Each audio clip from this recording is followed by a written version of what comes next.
Everybody, welcome back to another exciting episode of Ancient Relics and Hokey Religions.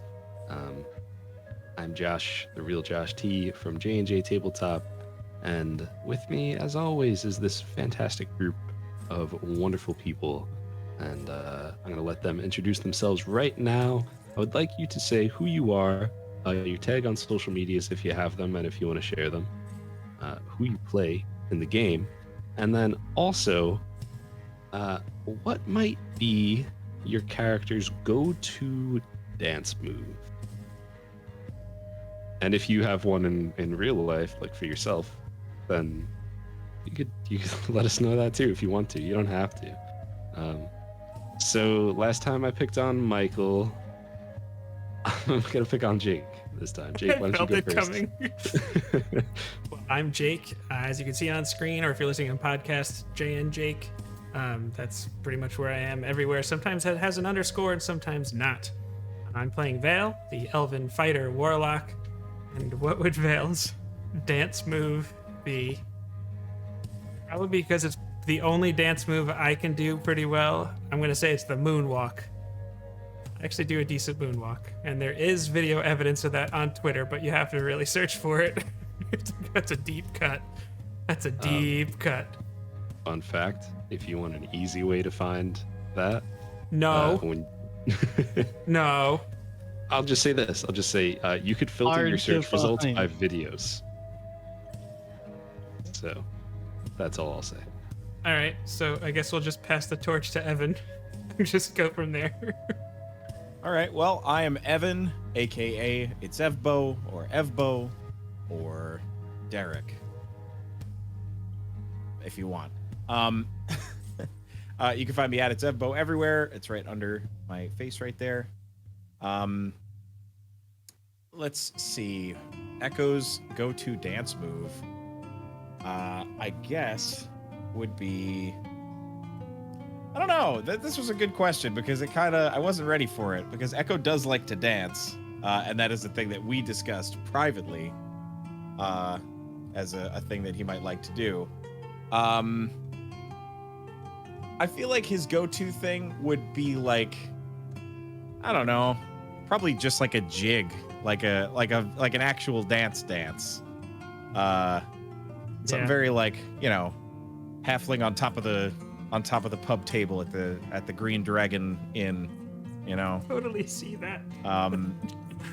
But I think that he might be getting into some more fun stuff after becoming more acrobatic and learning some interesting things from studying martial arts. Oh my gosh, if he could intertwine slow fall and his high jumping into his moves. If we come across a breakdancer, yes, I will pay him whatever gold necessary to teach Echo how to breakdance. To jump 30 feet in the air and slow fall. Yeah, I mean, with your martial arts training, I feel like that'd be pretty... I don't know. I feel like it wouldn't be too difficult for you. And I guess I will pass it on to Izzee. Hi everybody, I'm Izzee. I play Melly. And I think when Melly dances, like she's out to have a good time. So like she like breaks out those super cheesy like plant the seeds in the field, plow the field moves, she's a little bit of a rendition on like shopping cart and sprinkler. That would be her to go-to move because she's just wants to have a good time and she does not care what she looks like when she's dancing. My favorite move? Oh, I don't know. I like them all. They're all good. They're all good moves. Whatever works, that's what I like to do. And last but not least, Michael. I'm Michael, Mr. Yoda. I am. I play Mac, Halfling Rogue, and I would say that he kind of has a little bit of like just... Oh man, I just lost the word. when you're at like a rave, you know, and just because like he doesn't really know much dancing, so he just kind of acts like he's twirling knives but without the knives in his hands, and it's kind of just like looking around, you know. He's the guy with the glow sticks, like. Exactly. That's I what love he it. does. That's his go-to. Yeah. They have gloves. It's just with kind of lights on like them. just kind of like, you know, just yeah. He's That's feeling great. it. Exactly. He's feeling it. Oh, Love it. Just let's go like that. And for me personally, I generally keep it simple unless it gets wild. You know, just a little two-step for the most part. okay. Two more than I got.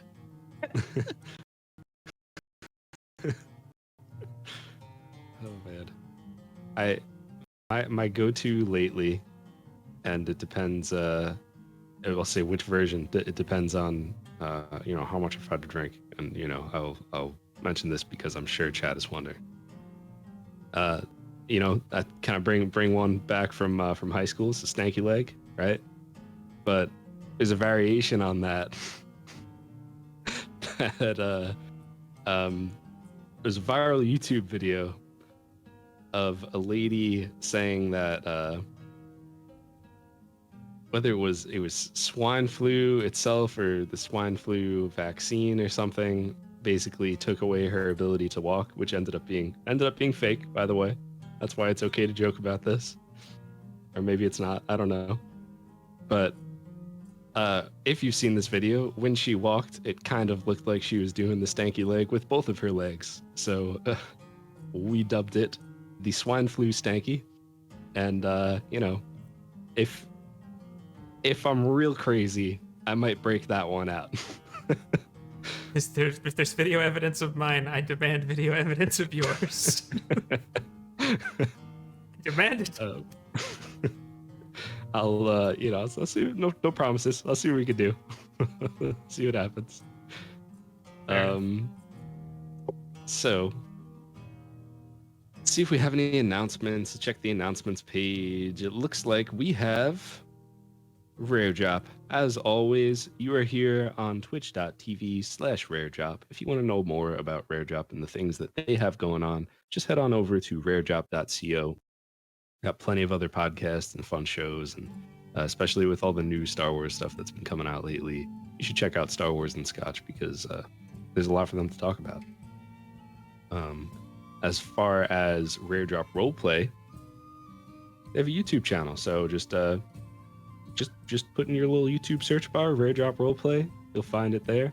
Subscribe over there, you'll be able to watch all old episodes of our show and Reckoning Hour, which has since finished. And if you want to catch up on past episodes, like really, really far back, like the old days for a year ago, you're going to have to find those anywhere you can find podcasts. So I usually suggest Spotify. The podcast is just called Rare Drop Roleplay in the beginning. Every other episode is a different show, but it'll be labeled. So ours is Ancient Relics and Hokey Religions. If you want to find past episodes, check them out there. And wherever you're watching or listening or whatever, just be sure to follow and subscribe. And if you're really enjoying it, then drop a like and drop a comment. So there's something else. And that something else is something that Jake and I do every week, and sometimes with help from our wonderful friends, and that is JnJ Tabletop. And I will pass that over to Mr. Jacob Tabletop so he could give you all a little update. Thank you, Josh. I will do that now. Basically, what is JnJ Tabletop? No matter how much experience you have, we're just here to help you get the most out of your games. We've got how-tos, we've got playthroughs, we even got a Twitch too. The J is for Josh, the J is for Jake. So for goodness sake, play that Dungeons and Drake. I hate you. I don't, but there's a reason I said that, and real ones will know. Yep. Josh, that was good. I'm not talking about me, people. I'm not bragging because I know I don't have skills. No, but we release videos every week, usually on Wednesdays on youtube.com/JnJ Tabletop. Since we last did this, we actually released 3. We've got a video on Fae backgrounds and character concepts because the Wild Beyond the Witchlight is a new release. We know that a lot of people are going to be playing that, and we have a whole playlist. But we talk about how many character concepts is it, Josh? Is it 5 plus some bonus stuff? I think, right, including the crossing guard, which you have to click on the video to know what that's all about. Izzee and I also streamed, and now it's up on our YouTube. Melly Bell Picks a Spell, because of all the cool stuff that's been going on with Melly lately. Josh gave her a whole bunch of stuff and choices to make, so we got to go over that. And then also a video on Find Familiar, because Nia asked us for one, so we did it. It's kind of that simple. So if you have any questions about D&D or anything like that and you want to know, there's a really good chance that we would do a video on it to help you figure that out and walk you through it. So, yeah, that's what we did. Back to you, Josh. Thanks, Jake. No, yeah, no, that's a lot of fun stuff going on there, and we're gonna keep doing some Fae videos. And like Jake said, if you have suggestions, we'd love to hear them. You could either write them in chat, message us, comment on a video, or you could do Command J in chat. Or just if you find us anywhere, you'll also be able to find our LinkTree. And on our LinkTree, we have a Discord. If you want to talk to us, if you want to ask us some questions, whether it's about something we can record a video on or just like a quick answer, throw it in Discord and we'll be happy to talk to you about it, or just happy just to talk and get to know you. We love making new friends. And yeah, it's always a fun time there, especially the Pets channel. Pets channel is my favorite channel. It's definitely the most active. Indy. Oh yeah. Keep up with Indy, Miney, Harry, Snowflake, Ray. We even had a made Ray an appearance sighting. there. Yeah. Yes, we did. I haven't had any Draven sightings in there. I think you need to rectify Yeah. that. No Draven sightings. I will. Unfortunately. Just saying. I will fix that. Okay. Well, so there. Now you have something to look forward to. Aside from all of that, I would just like to say, please clip your favorite moments from tonight. There's multiple reasons why we really hope that you do that. One, because we like to see the things that you like to see.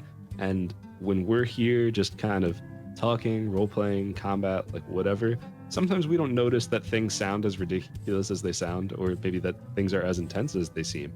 So being able to go back and watch it and just see that specific moment, it's really cool for us, and it's cool to see what stands out to you. And also, of course, it helps us when Rare Drop is doing their clip show or they're posting the video of the week and everything, and it just gives them something to choose. So if you clip something, there's a very strong chance it might be the one they choose to post on the internet. So I don't know, I think you should do that. But that's just me, you know? Do whatever you want. Don't let me tell you what to do. You know what I mean? How you doing? All right. Well, with all of that out of the way, I think it's time to talk about what happened last week on Ancient Relics and Hokey Religions.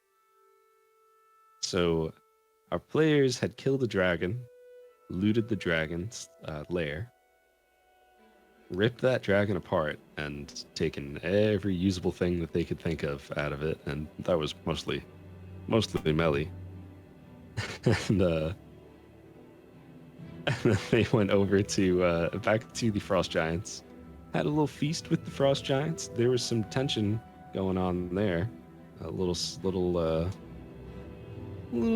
awkwardness, disagreements maybe with Mr. Mac and Mr. Vale. And I guess we'll see what comes of that. I don't know. Maybe I'm sure something will come of that. It's definitely not finished business. But after their feast, the Frost Giant Jarl led them to a path where they could find their final reward. And they followed that path, led them to some sort of temple hidden inside of the mountain. They came across a sort of bridge of faith of sorts, we'll call it, where stepping on certain platforms would caused bridge pieces to appear, and they were able to get Melly most of the way across when suddenly a skeleton that seemed like it was part of the architecture came to life and started fighting them. When this happened, Melly said, "You know what? I'm just gonna teleport across," and she teleported across, and the rest of our party just wrecked that frost giant skeleton. And Melly continued on into this temple, which happened to be a temple of Rhea. When she walked in, it seemed like she was walking infinitely, like this room had no end and no beginning and no anything. She began to sit, think about nothing. And when she did that, she found the light, or maybe the light found her. She had to answer some questions, make some decisions, some quick thinking. And she got a whole mess of new powers, as well as a little necklace thing with the image of Ray, the Everlight. And after all that happened, she kind of passed out. The bridge became fully formed. Our party ran in, opened the door, found her there, used a little bit of magic from a ring, woke her up, talked about all the things that happened, looked around the room, and we will pick up right there, as Melly has just showed all of you this little pendant that she found in her hand.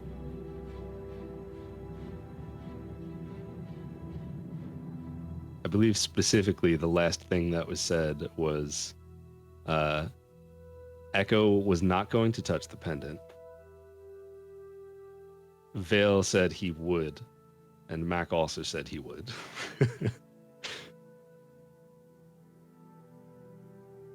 Yeah, what Melly was like holding it out, right, to show us? Is Mhm.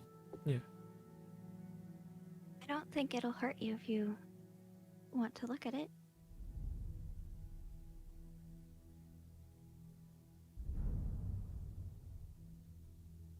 Vale will pick it up.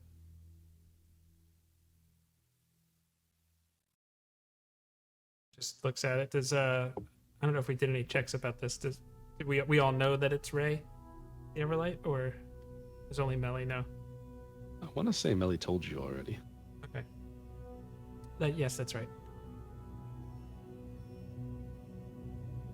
This is beautiful, Melly. I think it's magical. And he like holds it out to. I guess Mac wanted to look at it too.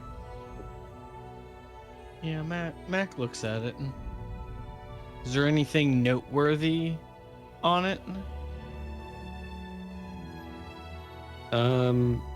So I mean, I'll give the description of it again, just to give the description of it again, because we didn't do that this session yet. Essentially, it is the depiction of a woman standing with her arms outstretched. Wings that of a phoenix are under her arms, and there's kind of a flame just wrapped all around her.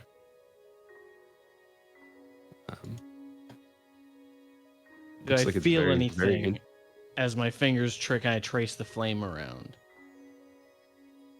like, what do you? How? what Well, kind of- I mean, I guess like, is there any type of like, I mean, is it glowing at all, or is it pretty like looks like a metal?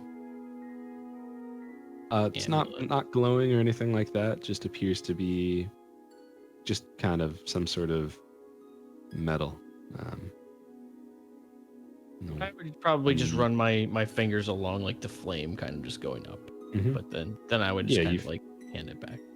You feel as as you kind of run your hands all around it.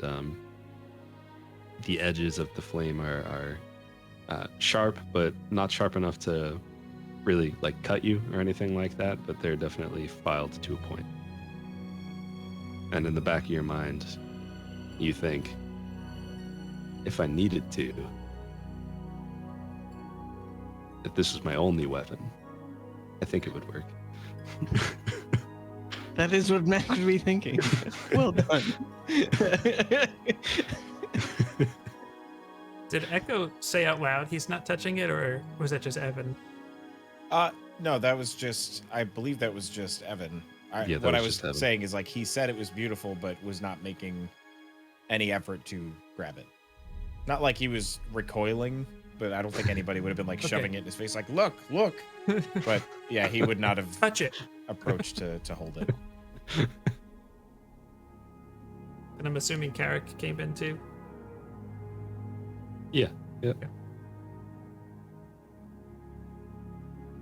Carrick Yeah. kind of took the same like Echo approach where he looked at it, says it's very nice, and Yeah. but also just doesn't he doesn't feel the need to be like, ooh, wow, what is this? How many people could I kill with this? But I give it back to Melly. It's a beautiful piece of craftsmanship right there. Thank So you. what happened to you? By the way, I don't think I knew you could teleport like that. It was loud, but it was awesome.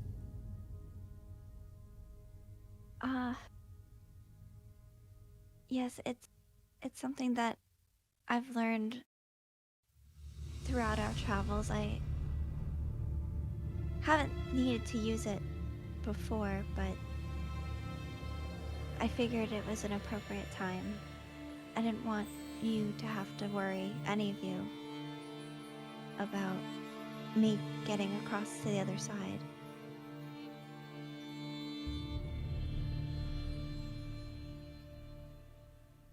Melly's gonna put the pendant on.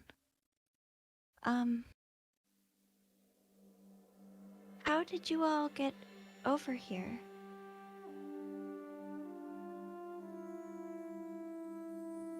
Just at some point, the door kind of flung open, and light shined out. It was very bright. And then when it faded, the bridge was formed. We assumed you did something. At least I did.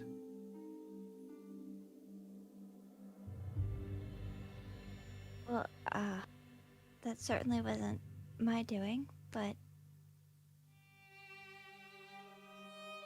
I did interact with the Everlight, as I said, and she probably was the one to open the door.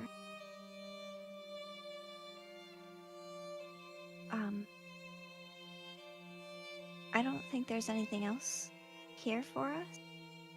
So unless we want to look around a little bit more, it may be time to be heading back. At that point, Vale, it almost seems like this might seem a little odd for everybody, but it almost seems like it just dawned on him that there is something new. Like, he's normally preoccupied with something new to look at or explore or touch, and he wasn't. So what's the room look like again? Is there anything of So, note? the walls, there's just various depictions of light overcoming darkness, and images of Ray, and all sorts of kind of that kind of thing all around. And then towards the far side of the room, there's this long spiral staircase leading up, that kind of has carved flames into it.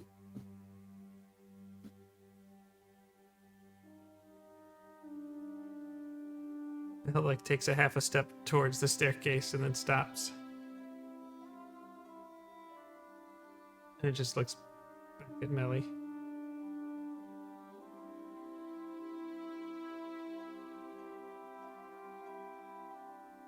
You don't want to take a look?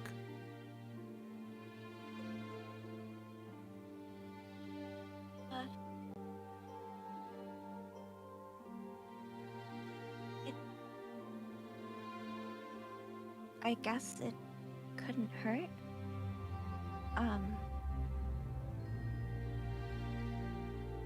Would you like to lead the way, Vale?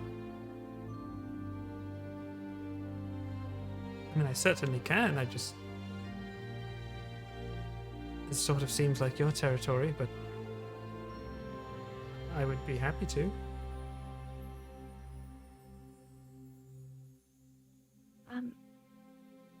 Well, as long as everyone else wants to go see what's up there.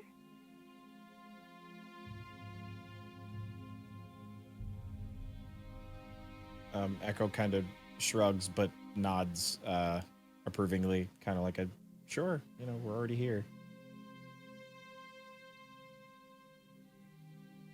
Sounds like a plan. So I'm assuming that the giant skeleton is dead?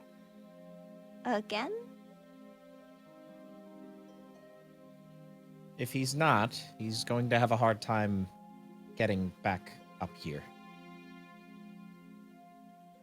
Okay, did the other one also wake up? Oddly, no. Hmm. Though I don't think we ever activated that last set of platforms at the same time. It may have been tied to that. I'm not sure.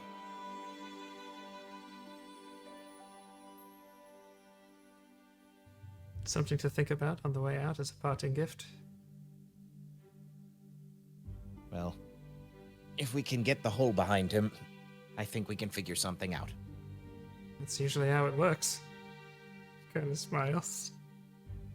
Ugh.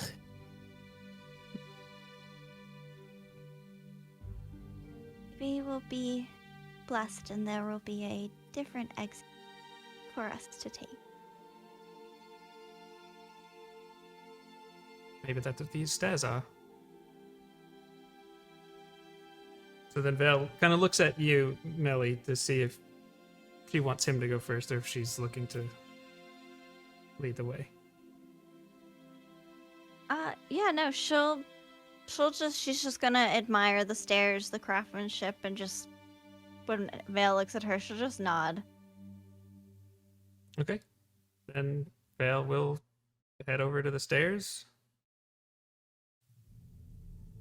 A cursory check for anything of note. Not expecting a trap, but just it's a foreign environment, so. Yeah, you could roll perception. Our first roll of the day. That's a pretty good one, 21. Yeah, taking a quick look at the staircase before you step to it. It appears to be very well made,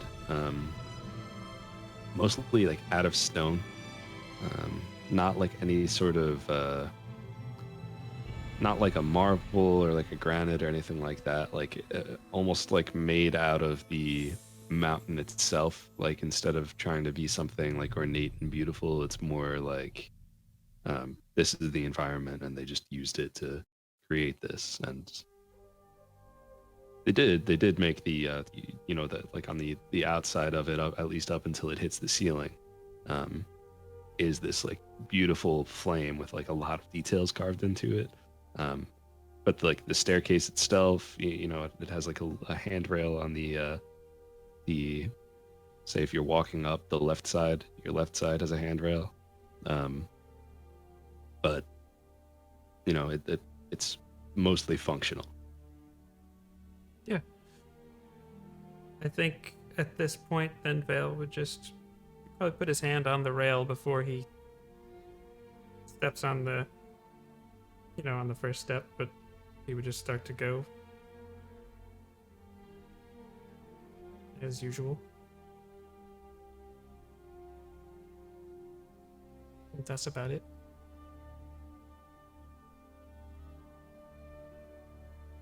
Okay, so you just trudging along, climbing up. Yeah. Okay. Yeah, I mean, as you start climbing, does everyone follow? Yeah, Melly will be like a step behind Vale. Mac is Maybe following accident- also. Maybe Sorry. accidentally give. Oh no, it's okay. Give him a flat tire, you know. It's just like right behind him. Vale, make a dex save. Dang it. No, I'm just kidding. You don't have to. Good. Why would you roll? No. I don't have to tell you.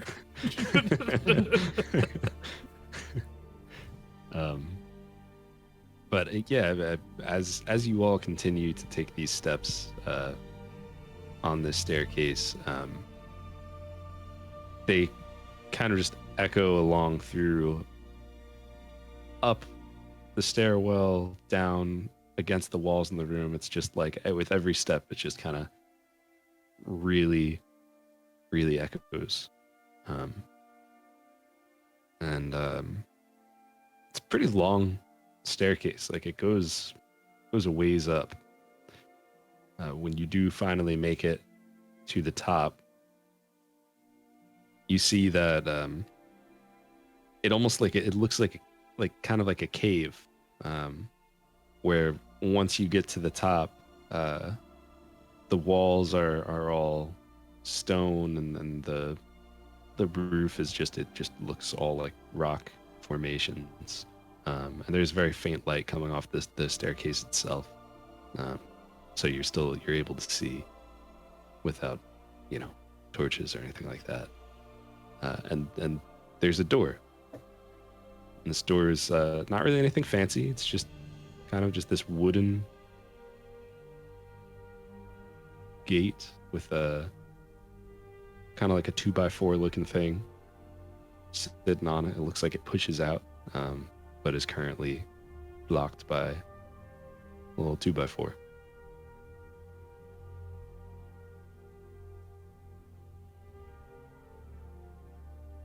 Vale kind of fiddles with his hair a little bit around his ear. He just cocked his head to his side as he's just looking at it.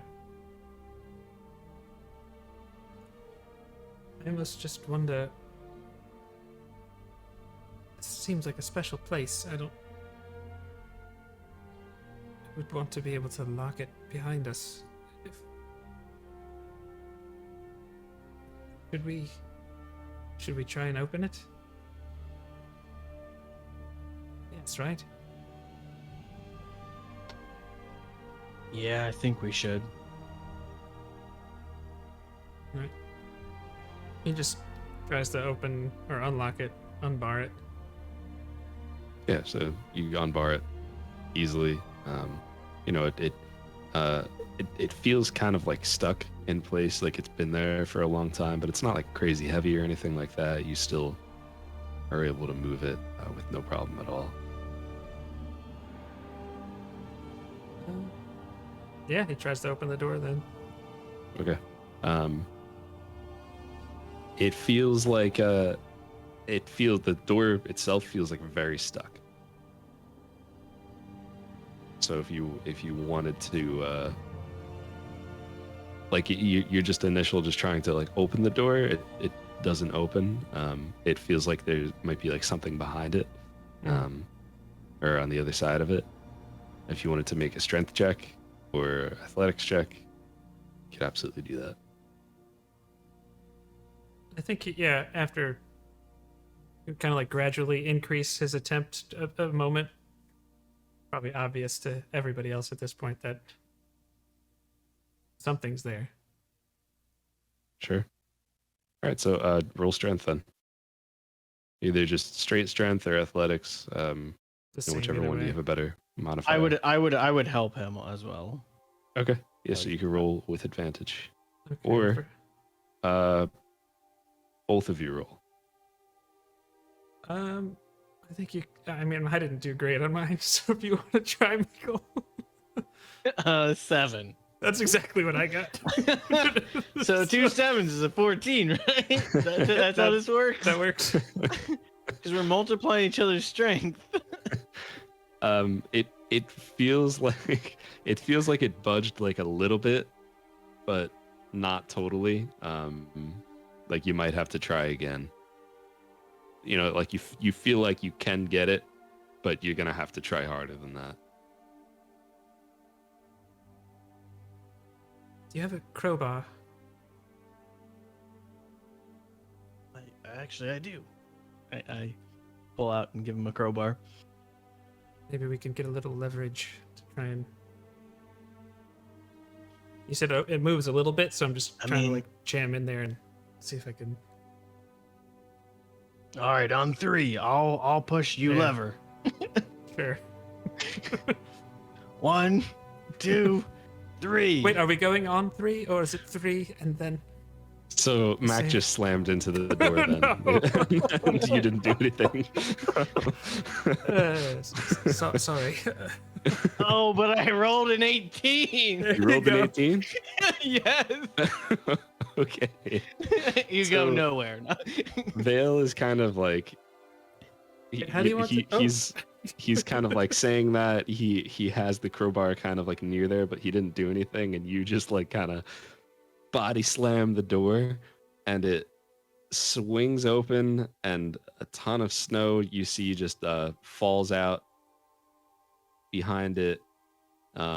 Like there was a huge buildup of snow in front of it, and as you all kind of just see this white light pour into the room, not anything crazy, it's just the reflection of the sun on snow. You see that you are kind of at some sort of peak of one of these mountains. And Mac, why don't you roll a dex save for me as the door swings open and you continue to move forward? That's a 15. It's a 15? Yes. Okay. So with all your momentum, you push this door open, the door swings open, there's snow falling, and you see that you are very high up. And to the people, to everyone behind you, they're seeing you, and it looks like you are about to fall off this mountain, but you quickly, kind of shift your weight and you do one of those like, whoo, and you don't fall off. You catch your balance and you're fine. But as you kind of gather your bearings and look around you, this looks to be like some sort of mountain path.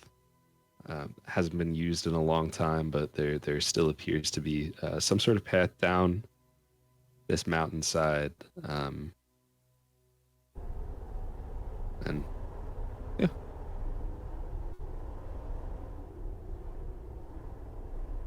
Looks like there's a pathway down. Does it look like it would be easier to go down the path or back the way we came?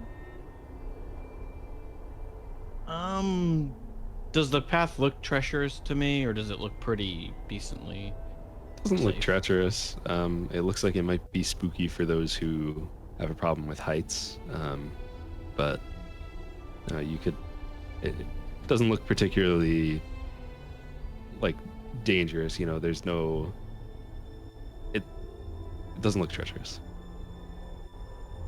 So, just out of curiosity, can I tell if this looks like it's closer to Uthodurn, or like basically on the other side of a thing that would save us some traveling, or Roll a survival check. Or I'd say probably survival unless there's something else that you think fits it's better. a nat 20, so I mean I'd have a 0 to survival, but still Doesn't 20. matter. 20's fine. Yeah, it feels like this is probably if you were to go back into the frost giant and kind of leave out of that entrance, it looks like this way kind of took a third of the journey out of it. So you see Uthodurn at the like, oh, there it is. I mean, it doesn't look treacherous, and this just from gathering some bearings here, looks like we're a good bit closer on coming out here than if we were to make our way back through. But obviously that's up to everyone if we wanted to go back to the frost giants. I do feel like we kind of said our goodbyes, but they may want to see the godchild once more.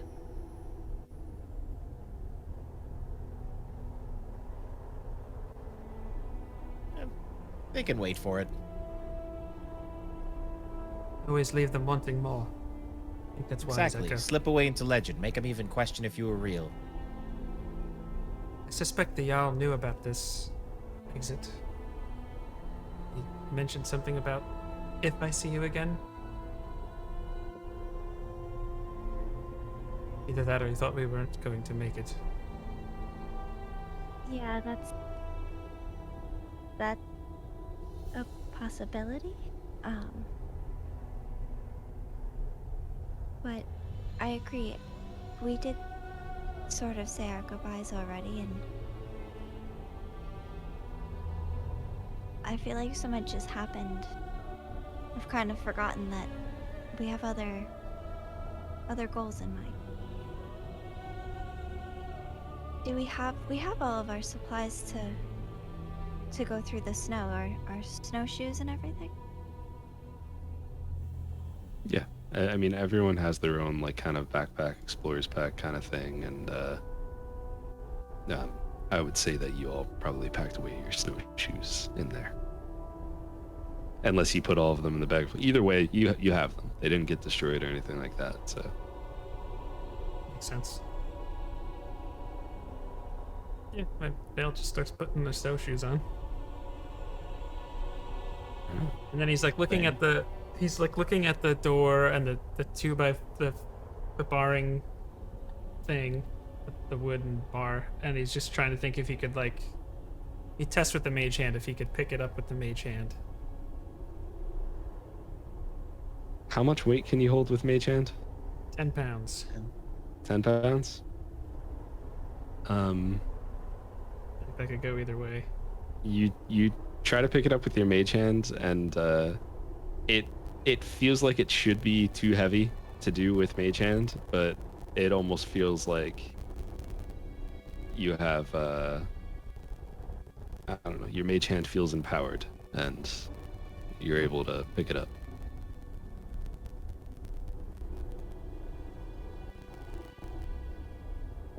Vale's just probably making a face as he's doing that.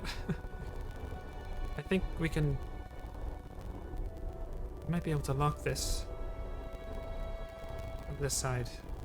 Just out of curiosity, and I don't remember if we've talked about this before, is your mage hand like dark since you got your warlock powers? I don't think we did talk about this. 'Cause I know most of your other magic has turned blackish. I feel like it probably normally had like a purplish, originally had like a purplish color to it. And maybe it's still purple, but it's just like maybe there's like some tendrils that kind of move with it. Like there's something a little off, but it's 85% the same. Something's different. Okay. I was just curious. Yeah. I shouldn't even be able to hold this up. Weird. But if we time the door closing, I think it will latch.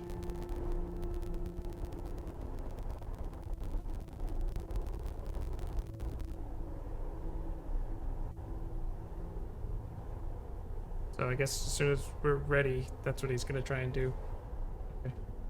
Okay. Yep. Yeah, you're able to do it. No problem.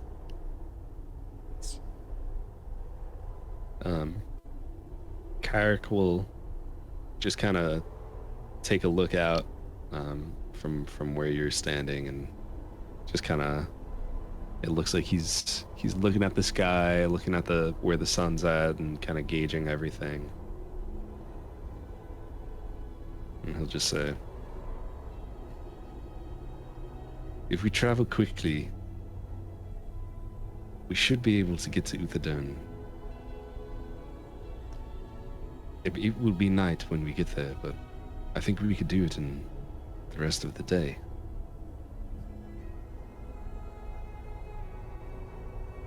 Sounds like a good goal. I'm feeling energized. Are you up for it, Melly?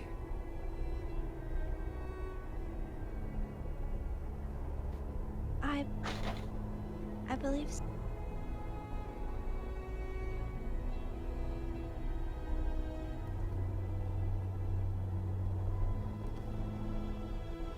Are you up for it, Echo? Yeah, whatever, right? Who cares about him?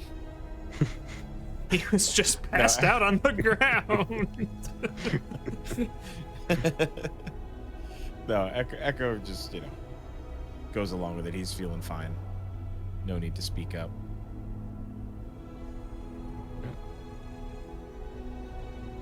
Very nice. Okay, well, Do it. in that case, I mean, is it fair to say that Carrick is probably leading the way, or what's up? What's the plan? Melly will definitely be assisting in that aspect. All right, roll a survival check. Rolling a survival check. All right. I'm not rolling it in that thing. The thing that I've been rolling them in has been betraying me. So we're just gonna do on the tabletop. Bappity bap. Okay, not bad.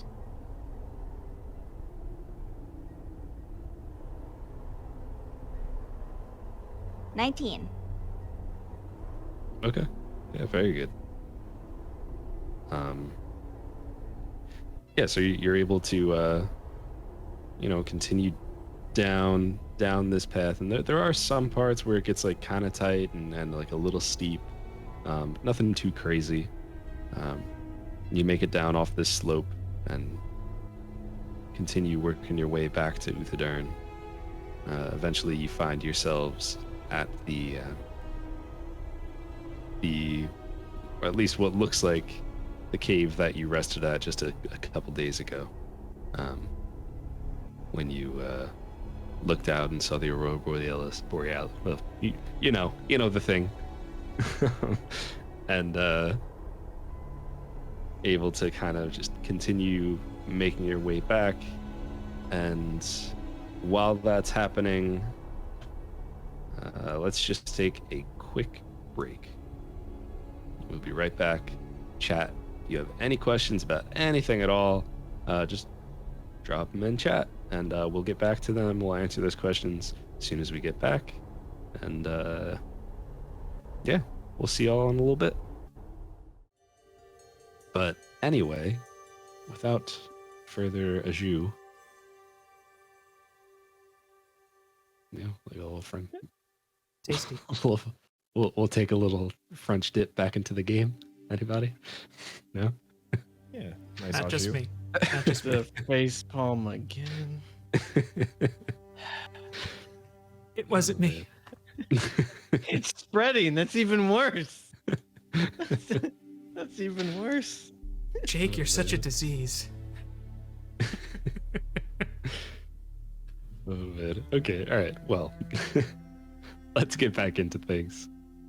Back into the thick of it, as you've just passed the place that you were before, that you took your initial rest at. I want everyone to make a Constitution saving throw. There's no Constitution abilities, right? I don't think there's any No, Constitution it's the only one. abilities. You'd have So to silly. modify it.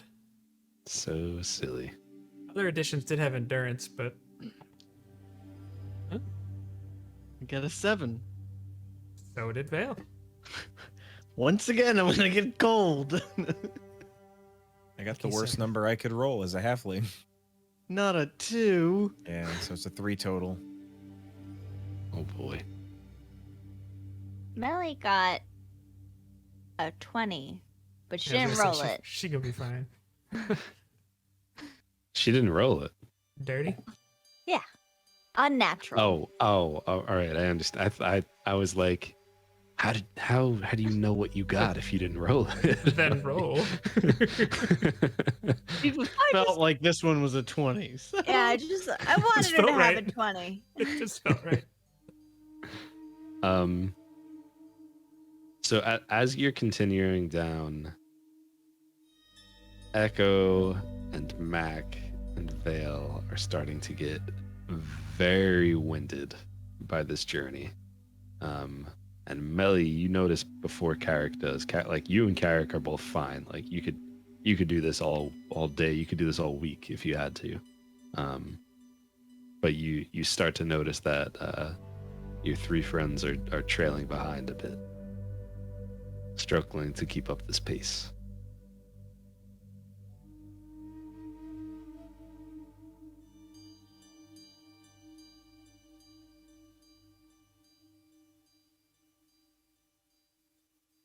Eric and I are in the front, right? Mm-hmm. Eric, I don't know, if we're gonna be able to continue at this pace. She's whispering this so no one else can hear her. Okay. It just seems like everyone is getting a little fatigued. Carrick kind of look over his shoulder and see the rest of the group kind of like struggling along behind, and he'll just say to you,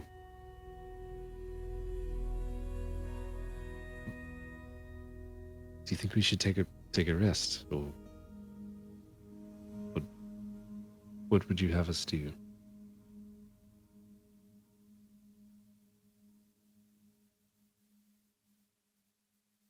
Why don't let's regroup. I have an idea of something, but I don't know if it would work. But let's see if everyone would want to rest.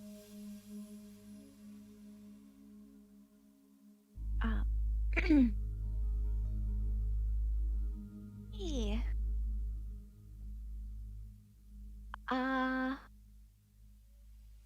Are you guys hungry? Dude, we could, maybe stop for a little bit to eat? I just noticed it seems to be, a long trudge through the snow, and it might be beneficial if we all were to energize with some snack. I don't know about snacks, but I got a heck of a cramp in my quad, so. So we're not at the city yet, or we're just getting there? Not yet. Okay. I'm good with that. Sure, I could use a bite. It was getting a little hard to keep up. Yes.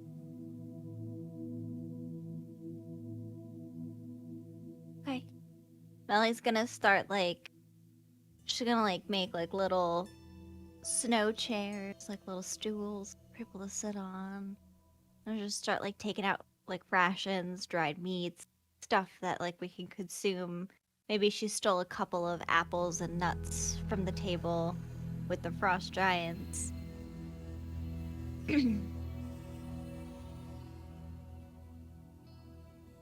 Respect. So, I know we have a ways to go, but I don't know if it would work. And I don't know how far it would actually get us.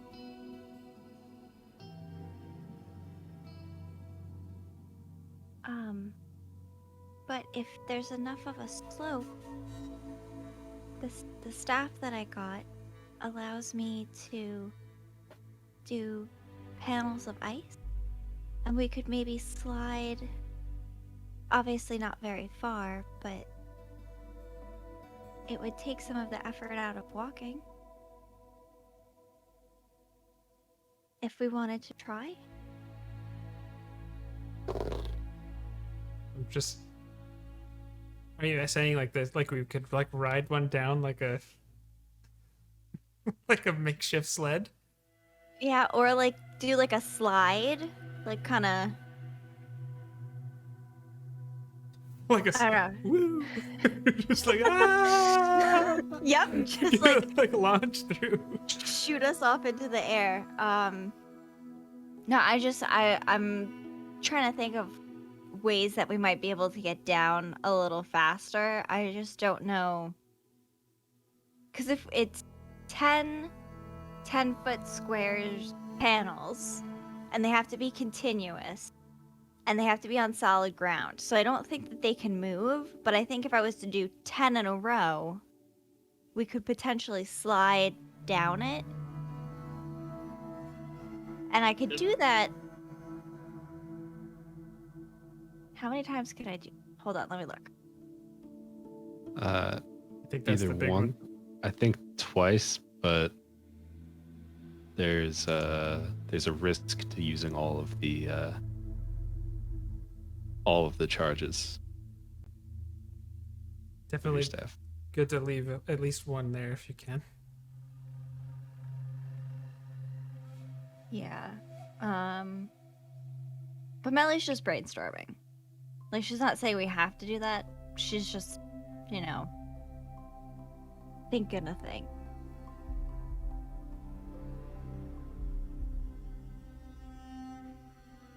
If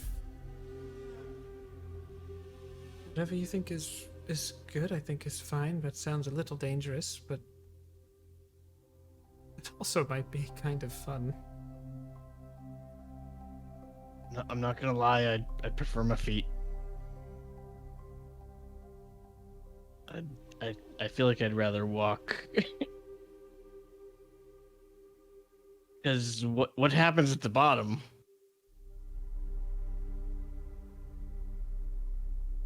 I hadn't thought that far.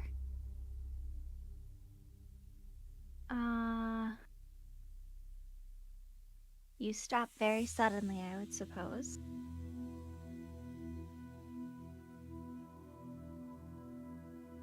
Hopefully not into a tree. Suppose it probably is not the best. I do love the brainstorming, though. This is the kind of crazy ideas that we kind of need. I give you a fist bump. Melly does it right back.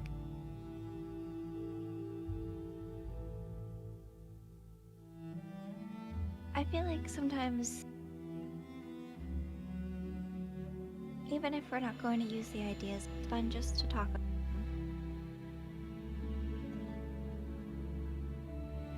Yes, it's a good thing to do.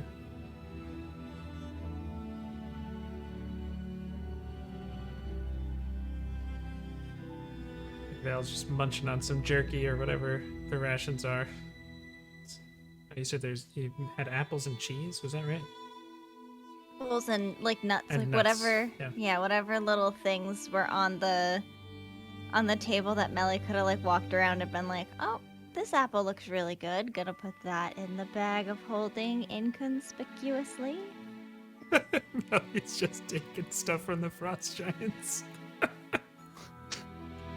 Is this like the mom who's grabbing rolls and putting them in her purse? Yep. At a How many restaurant? sugar packets did you take? Yeah.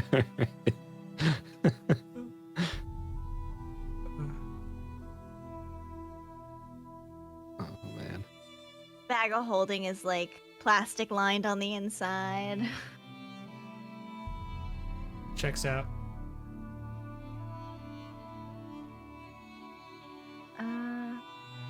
So we're doing like a short rest, right?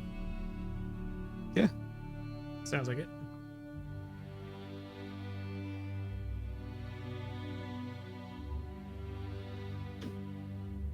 All right, let's.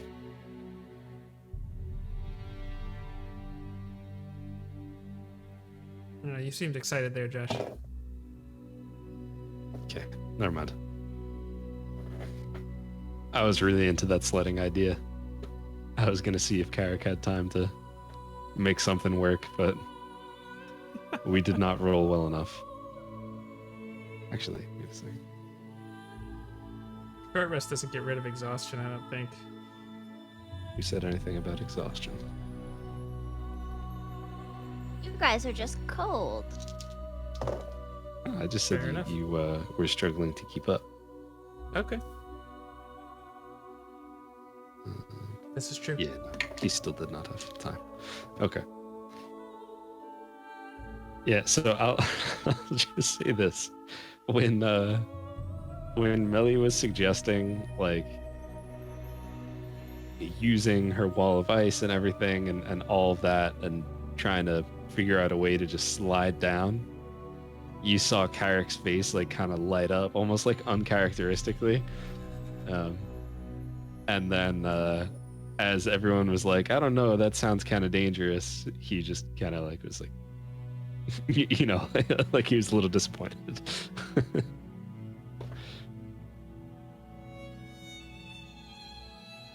And if we're finished with the rest, as everyone starts to, like, get ready and start moving, Carrick will just kind of look over to Melly and just be like, if nothing else, I think sledding down would be really fun and definitely faster.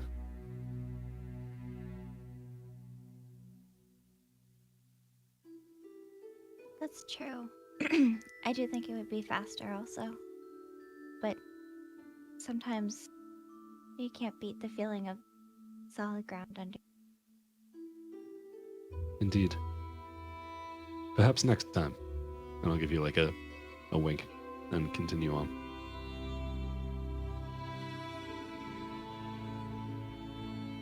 Under her breath, Melly will go, "Oh God, I hope there's not a next time."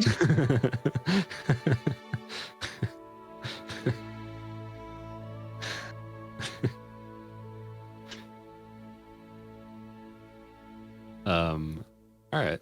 Well, let's do.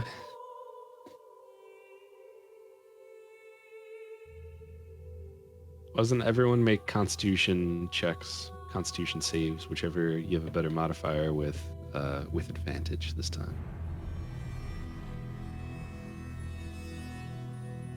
A 19 from me. 17. 21. 24. Rest does a body good. Yes, it does. Yes, it does. Okay. Yeah, so you're all able to continue on, and you're moving at like a very quick pace. Kind of not having a lot of time to like. It's not like a sprint, but it's like a continuous jog or run. I say going downhill, I feel like is not. It's obviously easier than uphill, but it's still not easy because you're just using muscles you don't use as often. Yeah, it takes a lot of dexterity too to, you know, you're making the right steps and not like, especially woodsy, you know, when it's not Yeah. not just like a clearing, then, you know, it'd be dodging branches and whatnot. So it's definitely not easy. And the sun is starting to go down. But Melly, make a survival check.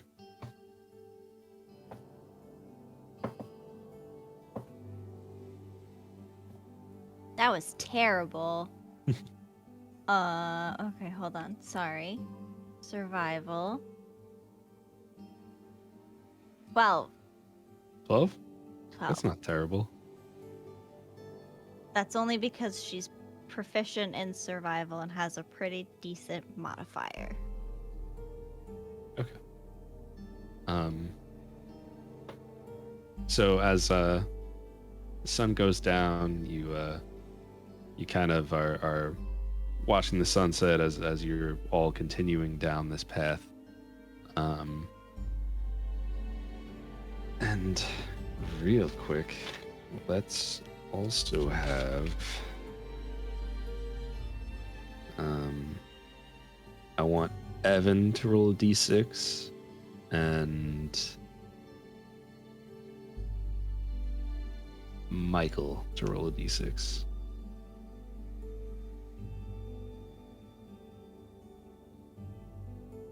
I assume I can't re-roll these on a 6. No, you can't So- reroll it on a 6. So that's a 1. Okay. I got a 3. Okay. 31 orcs come out of nowhere. No. No, just as you're kind of like speeding down this mountainside,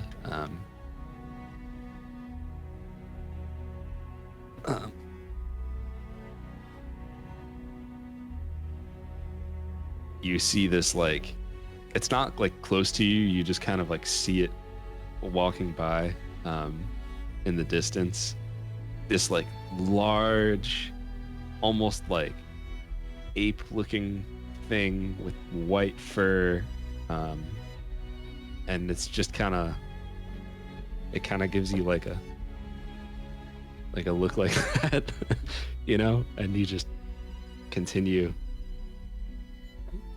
down, and before long, you know, it's the moon is up at this point, but it's still like, it's not like crazy late, but it's definitely like night, you know, it's evening has begun for sure. You make it to the gate of Uthodurn, and as they see you coming and they see Carrick, by the time you get down to the gate, it's already open for you.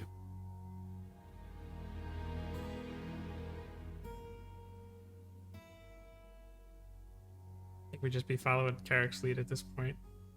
Yeah, okay. Yeah, so Carrick kind of walk in and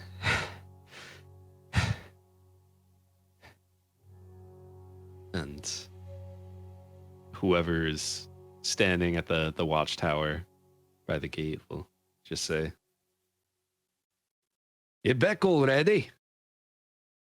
I thought you'd be gone longer." And Carrick will just, like, you know, kind of like heavy breathing for a moment, he just kind of looks up. "Well, I didn't want you to miss me for too long.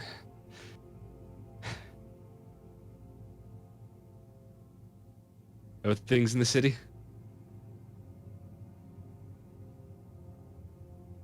The usual. All politics and whatnot. Strange guests. Lockdown's still active.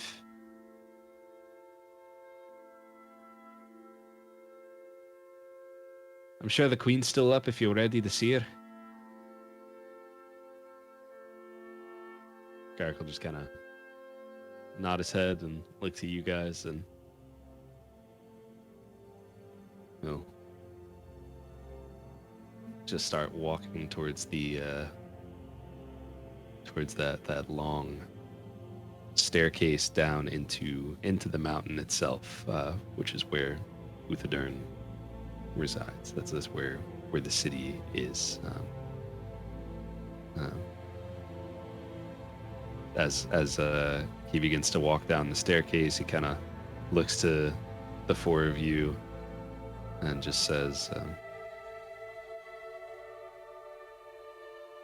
Are you ready to see the Queen now? I know you were in quite the rush to get back home, or get back to Vice's Teal, or wherever it is you're going. I don't think all of us need to go.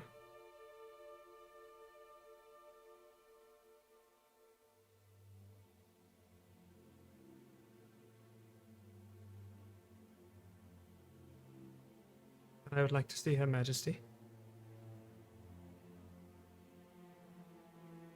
Well, we should do it sooner rather than later, if that's something we wish to do tonight. There's plenty of life still in the city right now, but it is getting late, and I don't want to keep her too long.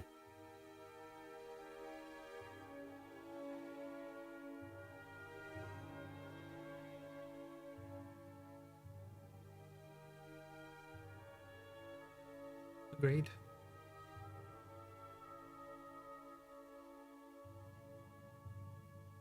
You meet with her tonight. Is there a possibility of us leaving tonight?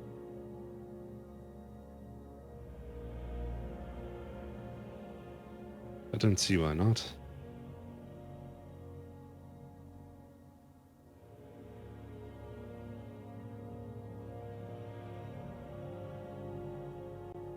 Probably sooner the better.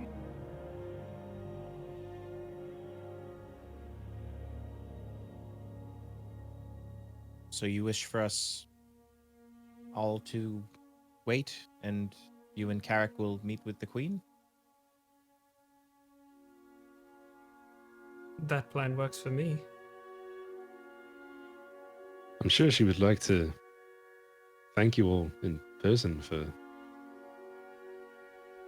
taking care of the threats so quickly. I think Vale just makes eye contact with Mac at this point, kind of blank-faced.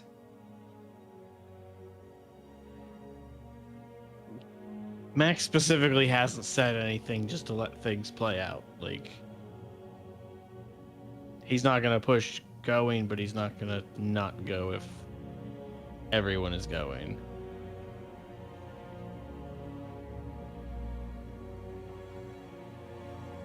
Does everyone think it's wise that we all go to talk to her?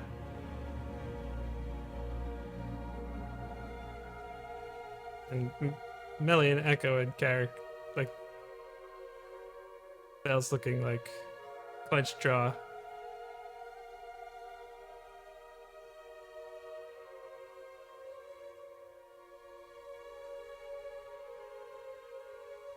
Ah.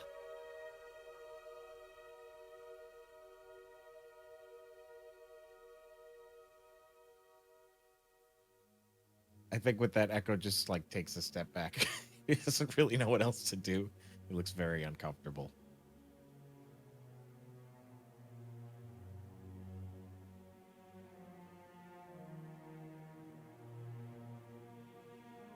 Certainly, I think all of us who can hold our tongues when needed should go. That Mac actually smirks a little bit. He can't help it.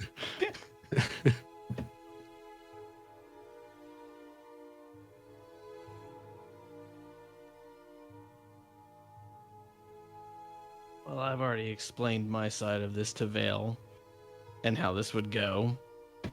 But if he still doesn't want me to go in there, I'll sit out. The rest of you guys can go.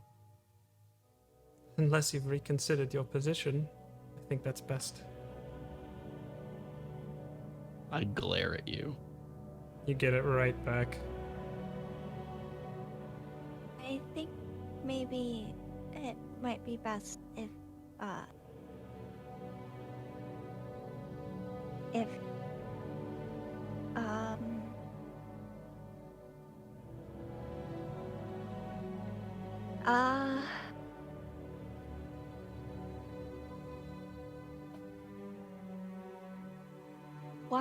why don't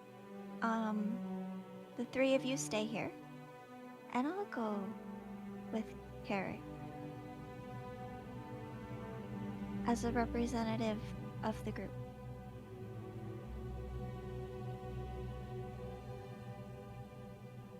I'm fine with that plan as well.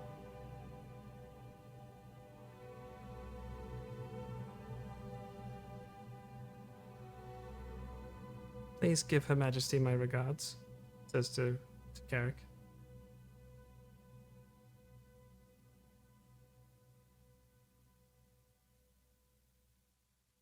Of course. I'll give her all of your regards.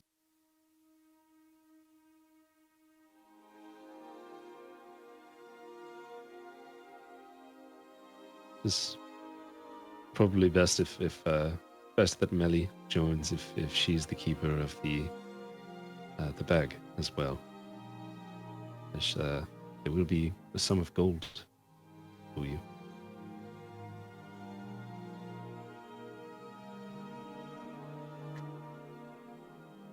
Correct. I can put it in the bag when we get it.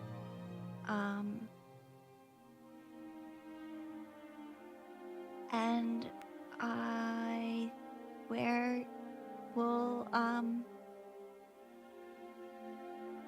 okay. Would you all wait at the temple? Echo, do you think it would be okay if we were to meet at the temple of Iyun? Just in case we can't use the teleportation circle tonight? I don't think that'll be a problem at all. Why don't you give one of us one of the sending stones? You can let us know how things go. Yes.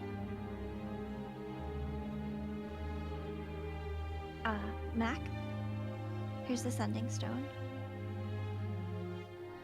Thank you.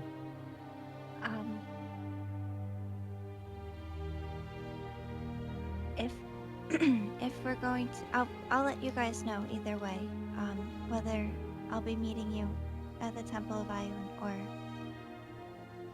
wherever the circle is. Carrick, if we are to use the circle tonight, could you take me there? Of course. I will lead all of you there whenever you're ready. Okay. I just figured Bill probably already knows where. I think My you brother wouldn't. does not know it. Yeah. Oh, My brother does not know everything, contrary to what he may believe. And he looks at you and kind of winks. Bill. El rolls his eyes. But he does know a lot.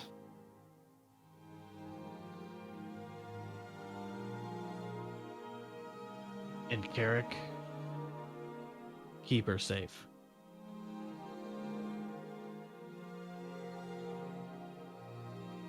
Of course. And I nod at you. All right, Carrick. Yeah, he'll give you a nod back. As almost like a little bit of confusion on his face as to like what she would need to be kept safe from, but like still he just kind of still just gives you like a yes, like, of course I'll keep her safe.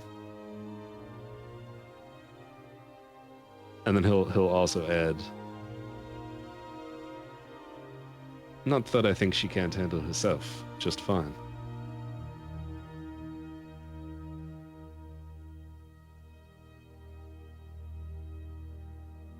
Right. Shall we?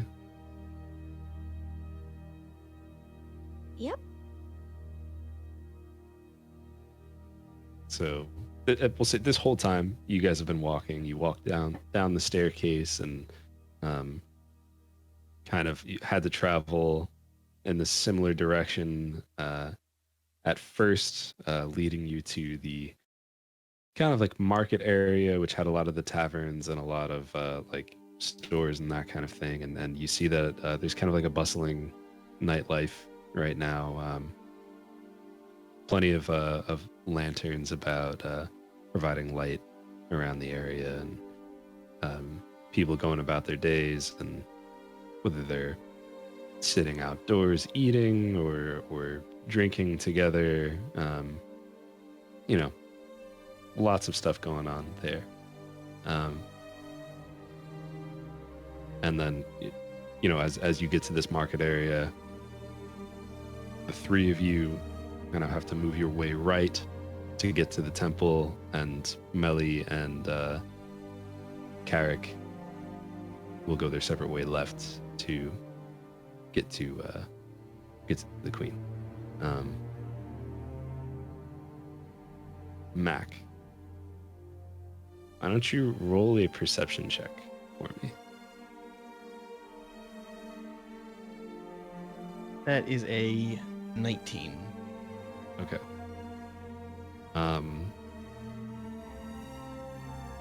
As you kind of do something that's just normal for you, just being someone who's very perceptive and has a lot of situational awareness, you kind of scan the crowd that's out and about, and as you do, you lock eyes with a drow woman with a very kind of like a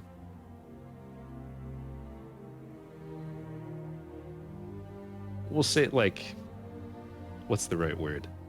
I don't know. We'll just say like a stern looking face. Just kind of lock eyes for a moment, and it's a face you recognize. Someone who you've worked with in the past. This was your contact back home. And you just kind of like, you notice her, she notices you. It's subtle. It's not like she doesn't make a scene of it. I doubt you make a scene of it either. But you do see her there.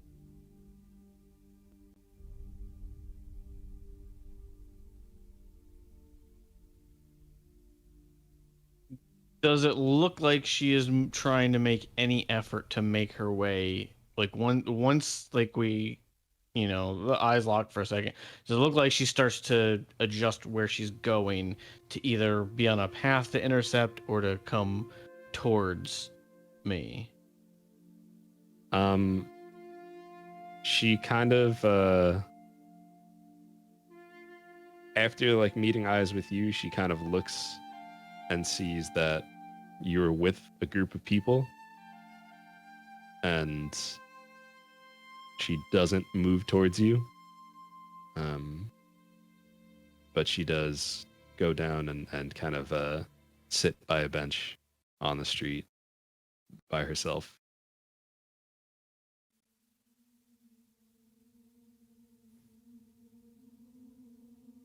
How far are we from the temple? I think we said it was like 10 minutes from the market area, something like that.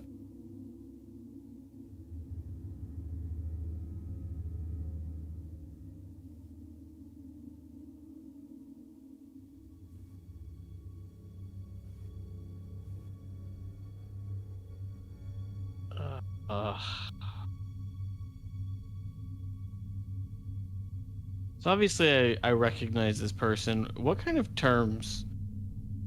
I mean, I guess that. What kind of terms did I leave off on this person?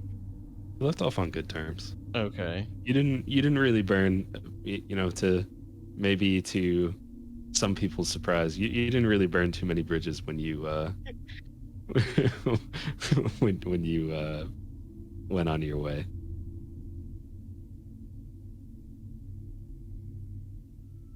I turned to Vale.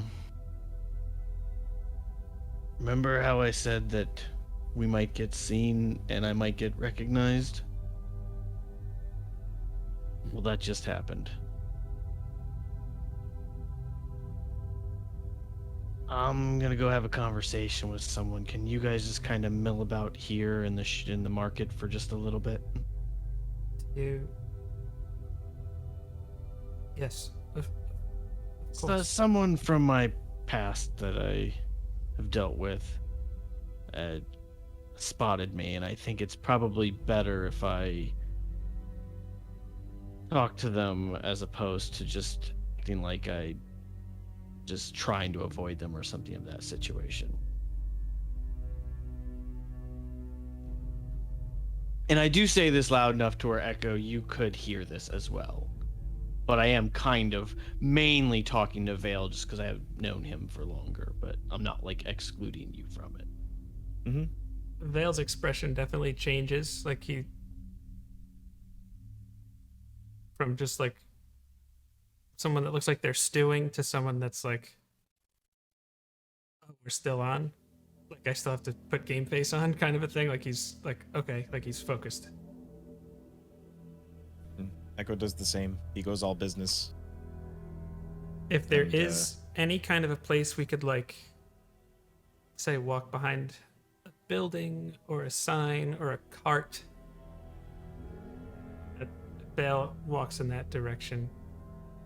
I would actually walk in that direction with you until we got out of sight, and then I would kind of double back then to where she wouldn't be able to see where I left the two of them or where they may be going or doing, or like how I ditched them, if that makes any sense. At least if she was still sitting there. I mean, I wouldn't try to take too long, but... Okay. All right. So are you trying to kind of like hide where you're at? Echo and Vale? Is that the vibe that we got from Mac's request? I think is a better question, because Echo's thought was actually just he'll pretend to be like looking at a store, like just like looking at things in the street, but being able to keep an open eye. He's only 3 feet tall, so it was yeah, I would say it was more of one of those things to actually to where like not make it obvious that I said that I was going to go talk to somebody. More of the just that we were kind of all doing our shopping, whether it was in visible distance of her, you know, if you guys went out of visible distance and then decided to try to keep an eye on, that's up to you, but to where it wasn't obvious that I was like, you know, breaking off and then you guys were just sitting there staring at me talking to this person in a corner, Yeah. kind of a thing. So this is what I'm thinking. If let's just say there's like some kind of, I don't know, for some reason I'm thinking of a New York City newsstand. I was about to say like there's a cart selling like, you know, roasted nuts. There you go. On the side of the path. So I think once we got there, Vale's going to pop Isla onto Echo's shoulder and then cast Disguise Self and look like someone, an elf that might be like the human equivalent of like his mid to late 50s, kind of nondescript clothing, something that would kind of blend into the crowd. More just like maybe we were going to just continue on our way. Okay. and I think at that point Echo would also turn to Mac, and his eyes would go purple, and he would say, If you need us. and just tap his forehead or temple. I don't think that I'm in any danger, but I can't say that I'm not going to be requested to work. I say that just telepathically back to you. Okay. I think Echo just nods and then tries to... Well, I guess this will end up going across, but Echo's goal is to try to stay within that roughly 30 feet distance, so that he can keep that link open.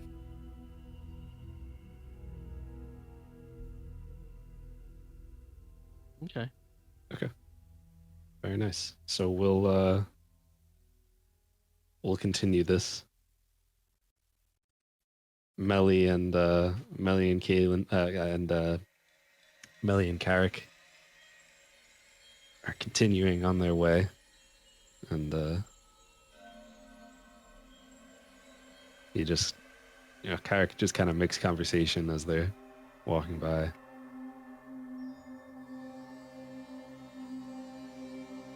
So you're the representative. You did this now. You did it with the Frost Giants. You're the leader of this group now.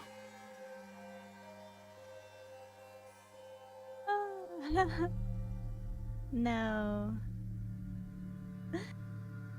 It's funny that you would think that, though. I think,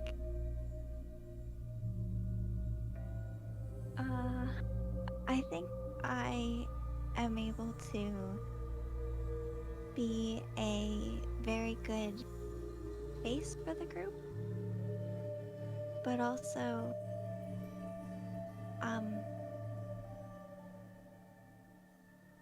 I don't know. It felt like the right thing at the moment. Definitely not the leader, though. But it wouldn't be such a bad thing. I don't think so, anyway. You certainly can do... Well, I'd say you're capable of a lot more than they give you credit for sometimes. You're not a thing that needs protecting.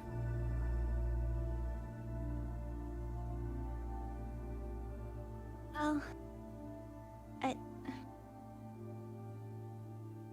the protection thing goes both ways. They protect me so that way I can protect them, and vice versa. I'm certainly not the strongest one in the group, and everyone's really done a lot to look out for me.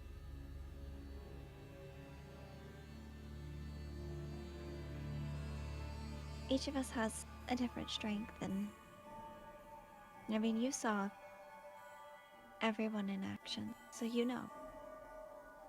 You certainly work well together.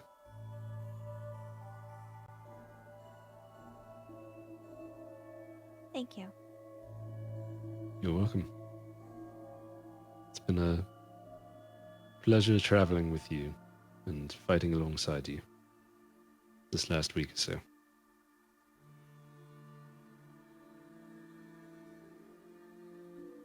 I have to say I agree. Having you with us has been a pleasant addition. You definitely have done your part in the group. Well, I should hope so. But I'm glad you feel that way.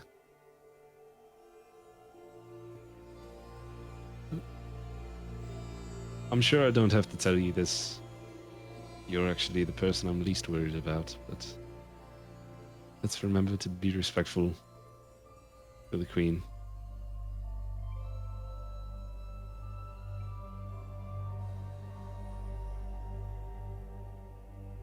Yes, I know, and I don't know. I don't have anything else to say regarding what happened before. It's not my place to speak for anyone. I'm not asking you to speak for anyone else.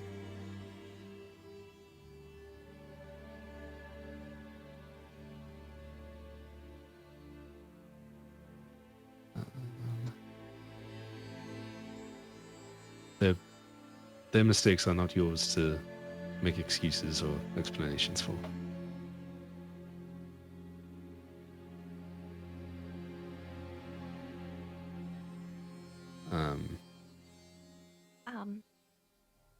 I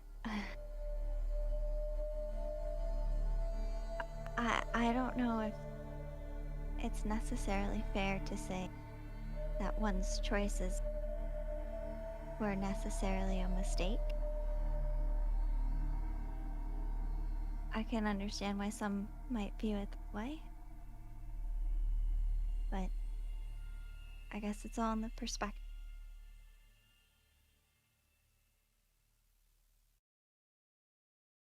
Of course.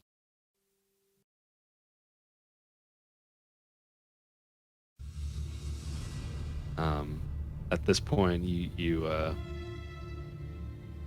approach that Capitol building, and you're able to go through and kind of like there's whispering as people see Carrick return, especially because anyone who was privy to anyone who knew what you left for knew that there were 5 of you, and now they see 2 returning. So there's definitely some whispers about, and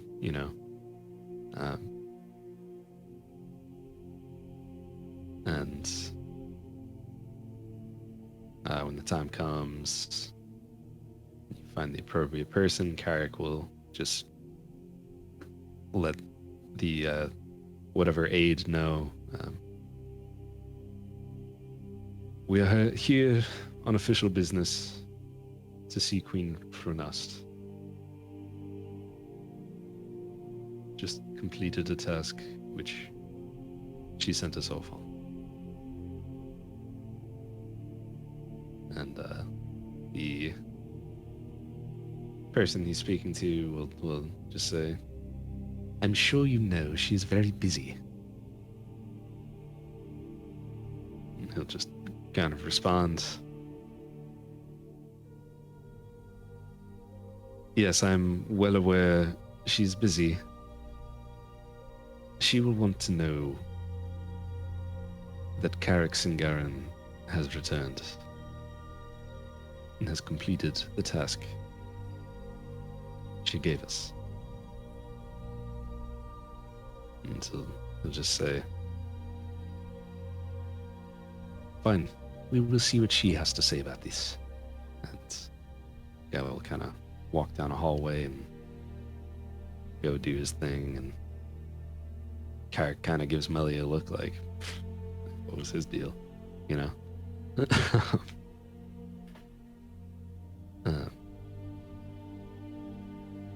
And you wait probably like 3 minutes or so, something like that, not a crazy long time. And he will return. And just give me one moment.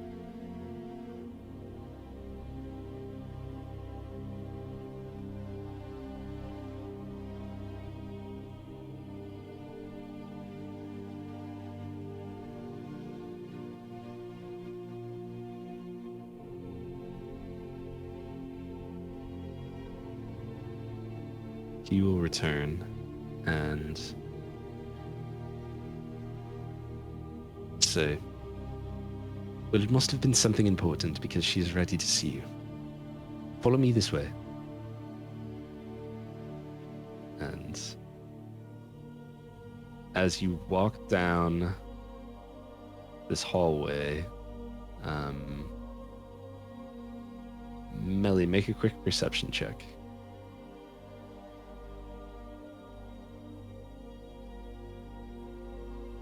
Well, 12?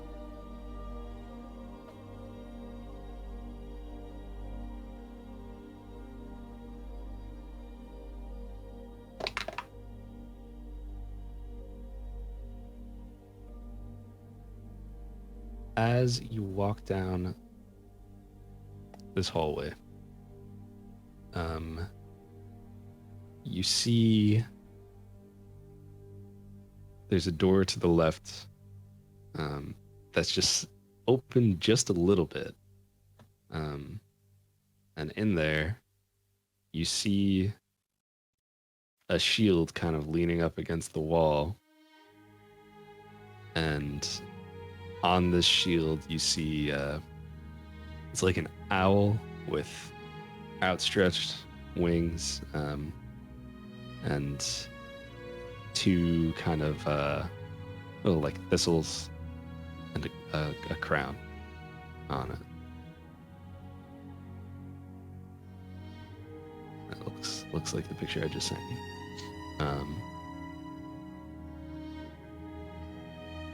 And you'll continue down the hallway and kind of until you're led to a room, and the person guiding you will just kind of knock twice on the door, then open it up, and in this room you'll see Queen Fernast kind of like leaning over a table with like a ton of paperwork all like kind of scattered like all over it, and there's just a couple of other people standing about. There's a human, there's an older looking elf man, and there are also 2 other younger elves in the room.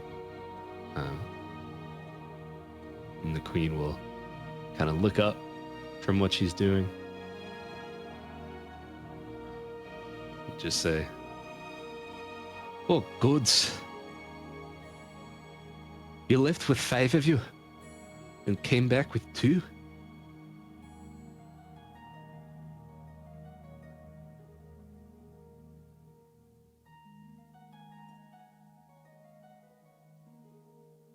Melly look at Oh. Carrick.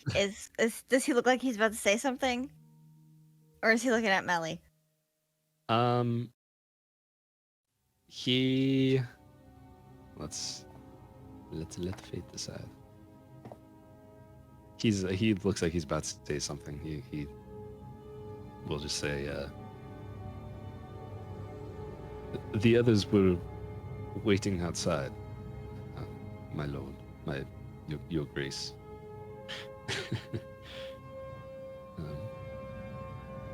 We thought it better fitting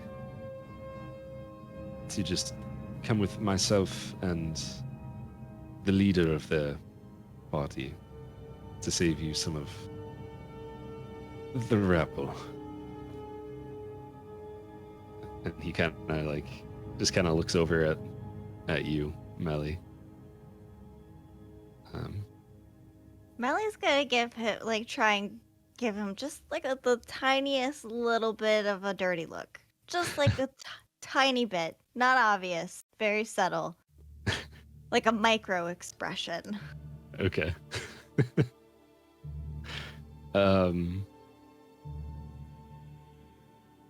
So the queen just kind of like she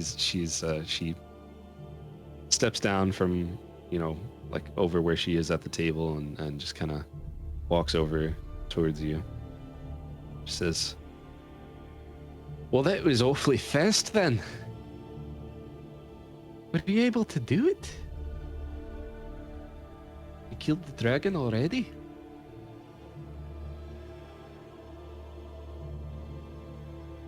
Yes, you're great. It was not an easy feat, of course. And I have to say, the frost giants, they made a difference in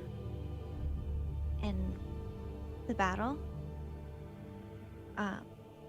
But as proof, and Melly's gonna pull out not the whole thing, but like part of the hide that has the spines on it.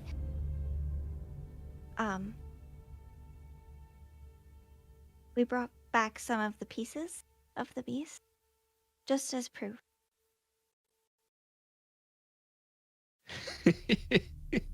Oh, my. Well, aren't you full of surprises? Very good work. I appreciate what you've done for us as a people. I know it was not an easy task that I gave you. But I'm glad you were able to do it. seems like I put my faith in the right bunch. And she kind of, her eyes linger on Carrick for a second, and then she looks at Melly and makes like direct eye contact for a few seconds as well.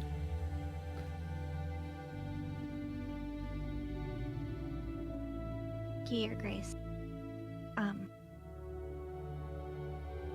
I believe we are a very dependable. We would not have returned without the job. She gives you a smile and say, well, I do believe a debt is owed for this. So, give me one moment. I'll have them fetch the gold for you. And we will talk about use of the teleportation circle as well. And when she says that, the older elf in the room kind of like, he really hasn't been paying attention to you guys like since you stepped in. He's been looking at his papers, and when she says that, he will just kind of look to her and look at you, and he'll just say, Simone, the use of the teleportation circles has been prohibited while our guests are here. We agreed upon this.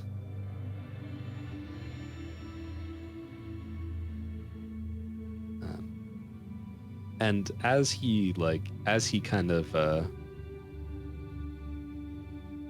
as he turns away from the table and you get a look at him, he is wearing like these very like ornate, fine clothes, and you do see that he has a crown upon his head too, as you are now in the presence of King Talviel. And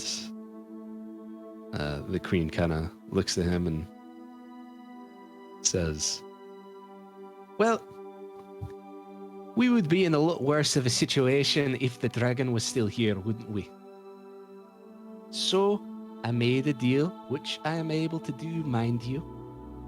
The dragon is gone, and now we're gonna let these friends of Carrick use one of the circles.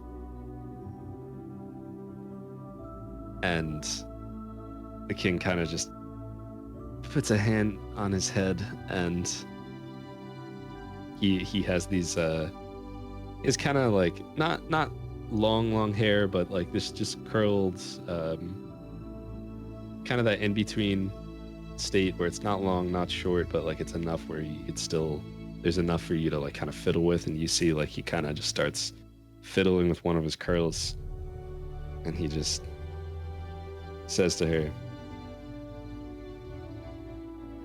we closed the gates for protection. We don't know what could come through right now.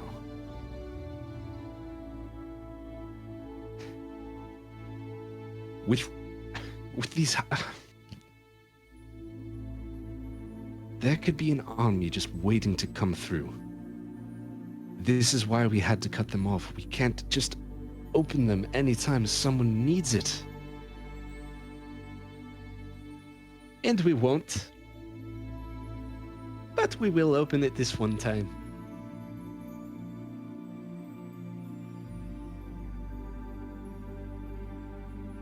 If something happens, we have plenty of these fine glass blades here, including young Carrick, to protect us. That is what they're trained for.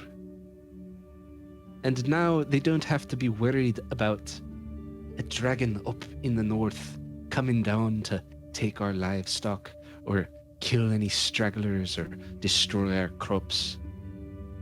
We don't have to worry about it anymore. So I think we could take the risk. Don't you? I think we could show some appreciation for what they've done and the risk that they've taken for us. And the king will kind of look to both of you being Carrick and Melly, and just say, you have done us a great service.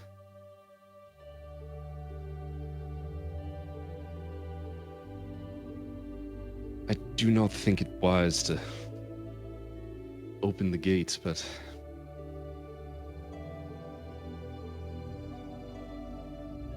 I'm not one to break promises. And he looks at the queen when he says that for a moment and looks back to you and just say, whenever you're ready, we will schedule an opening.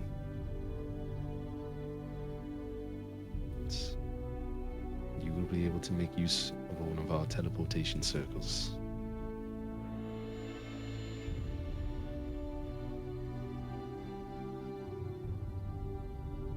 And the queen will just say, oh, I think that's a great idea.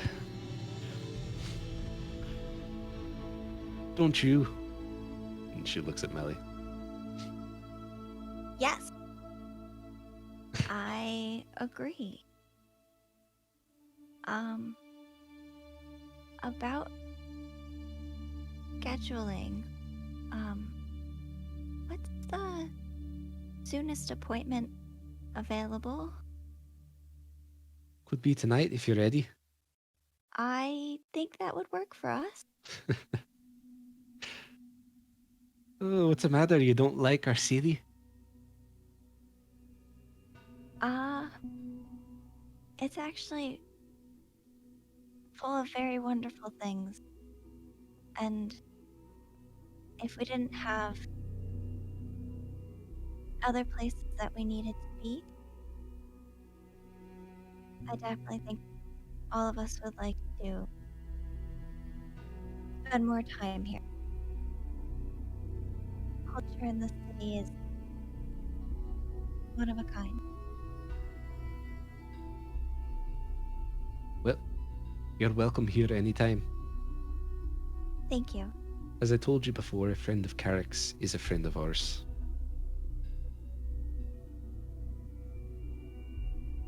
I And she look looks at forward- Carrick and gives him a wink. I look forward to returning with. Now, on to the rest of your reward. Just be one moment.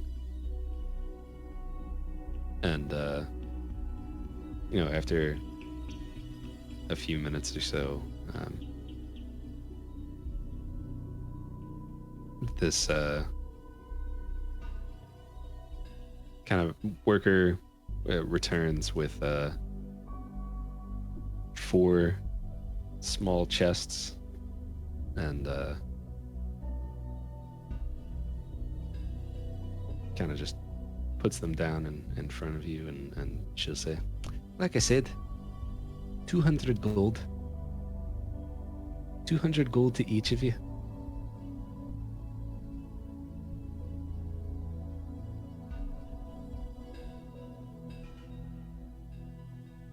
Even the little rude one.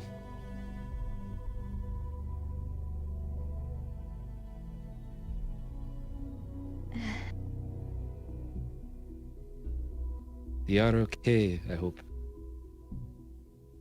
Yes. No one too injured? No, I just think they went to see about a place if we were not able to use.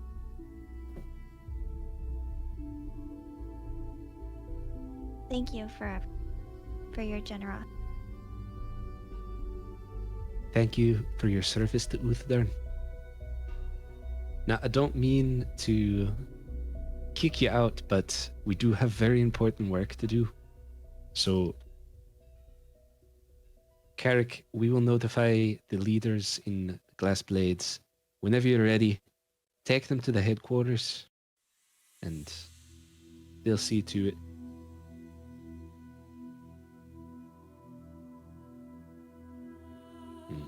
Carrick will just kind of say, "As you wish, Your Grace," and just kind of give like a little bow.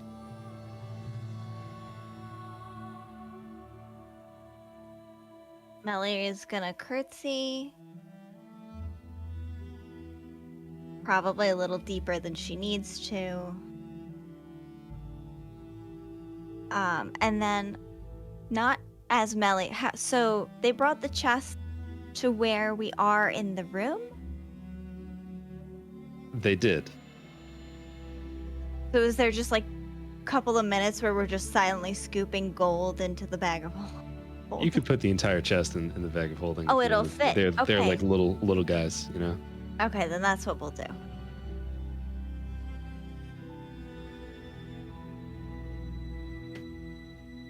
All right.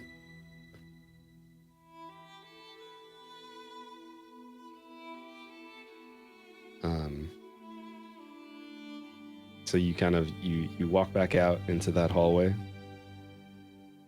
and Melly, make another perception check.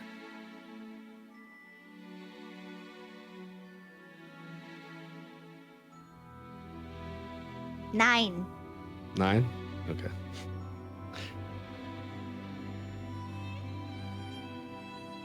Yeah, so you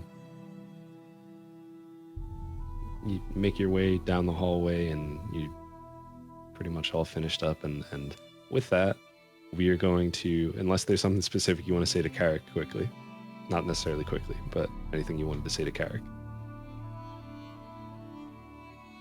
You don't have to.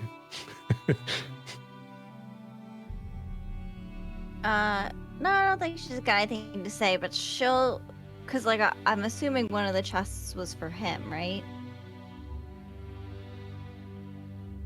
No, he didn't get a chest. Mm. Okay. Then Well, she's I just- mean, would Melly have assumed that one of the chests were for him? well, if there's only 4 of them, then no. Okay. So if there's only 4, then she's gonna reach in the bag of holding. She's gonna pull out one of the dragon teeth. She's gonna give it to him. He kind of takes it and like looks at it for a moment and say, "I will treasure this. So always remind me the great adventure that I went on with my little brother and his amazing friends." Thank you, Melly. You're welcome. She'll wink at him. She's not very good at it.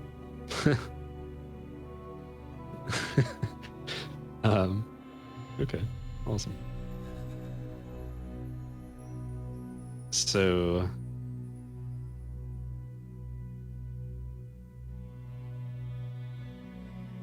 with that, we'll go back to Mac and crew.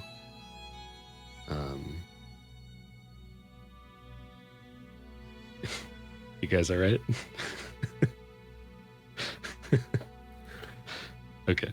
I'm 12. So, I just said I'm 12. Go ahead. You're 12? Continue. Yeah, I'm just being an idiot.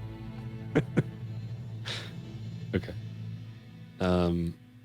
So Vale had just used Disguise Self.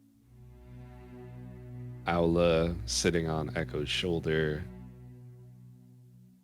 What were you guys trying to do? Just kind of blend in? I know Echo wanted to stay within 30 feet of Mac so that they would be able to have their discussion if they wanted to.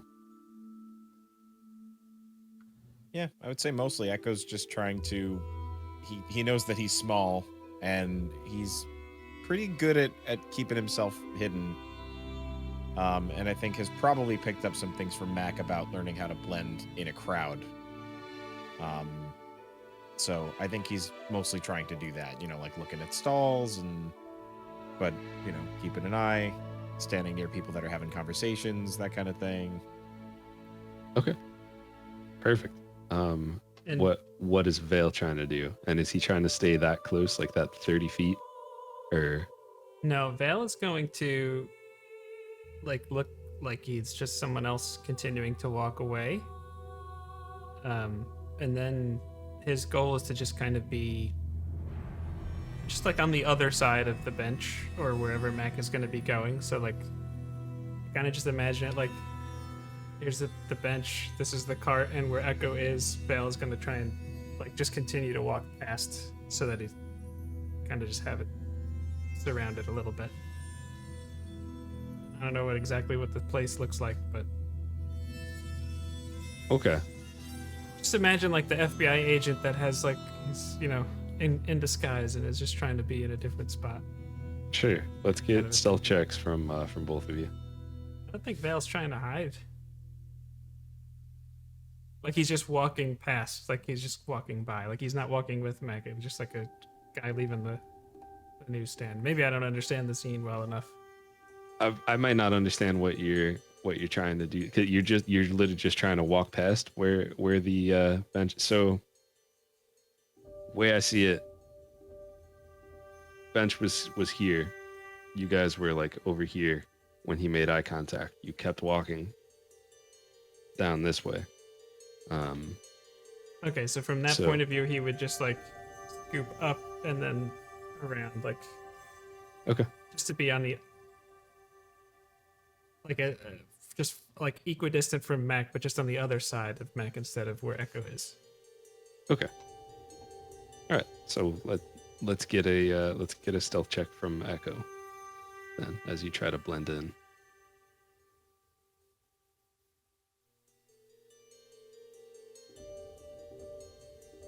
That is a dirty 20. Very nice. You're the sneakiest godchild out there.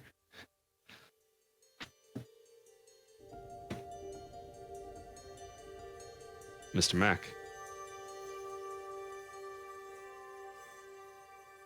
What's going on?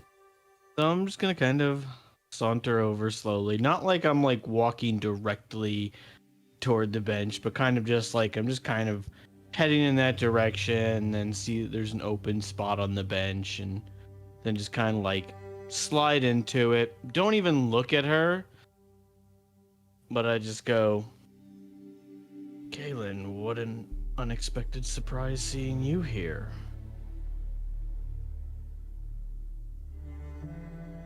I should say the same thing to you. What are you doing here, Volga? Been quite a long time. Just doing some odd and ends around the area, but trying to get out of here sooner than later. But from what I heard, your arrival caused a lockdown. Is that what you heard? Well, or some people that you were with.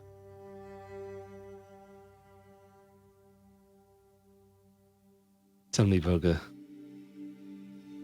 do you really think the arrival of the Kryn dynasty by ourselves would be enough to lock down Uthodurn?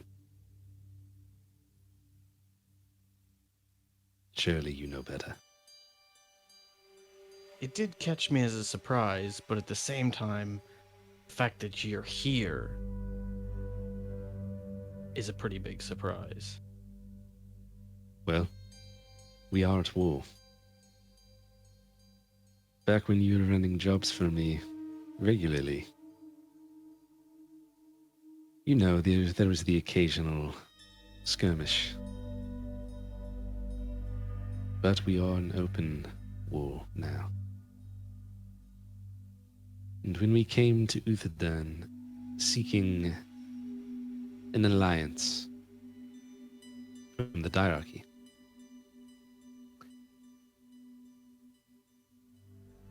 Well, it appears the Dundalian Empire had the same plan. I don't know if she's paying attention, but I actually stiffen up slightly when she says that. They're here? Indeed. You wouldn't happen to know who they sent, would you? What would it matter to you? You know I've never liked them. I do know who they sent.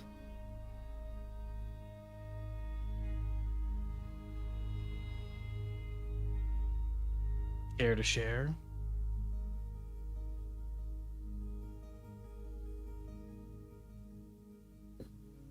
Well, they were a small group of guards. Of course. But the politician they sent, some middle-aged lord, representative of the crown, goes by the name of Baracus Urbomius.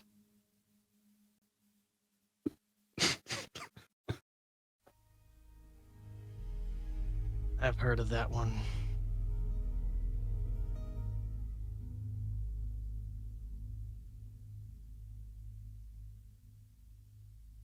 Very, very interesting that Baracus would be here. From my last intel, he was supposed to be across the continent.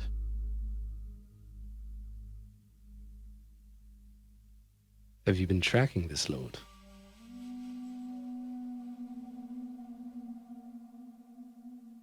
A little bit. He's made it onto my radar. Nothing that I've gone out of my way to try to get rid of, but I've been tracking his movements somewhat. Well, he is here now. And you are here now. So are they not letting you leave because they're here? Or are they trying to broker some kind of peace?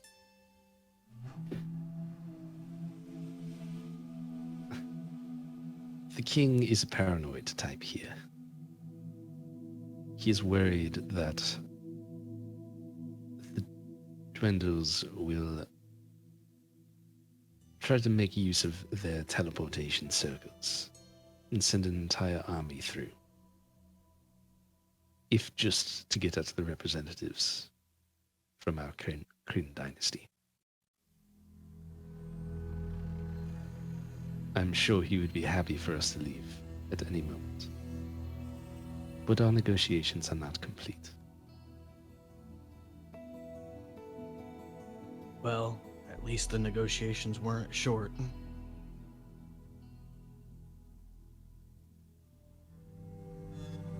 That may be true, but it appears Uthodurn will continue their policy of isolationism. They say this is not their war. They do not wish to be involved.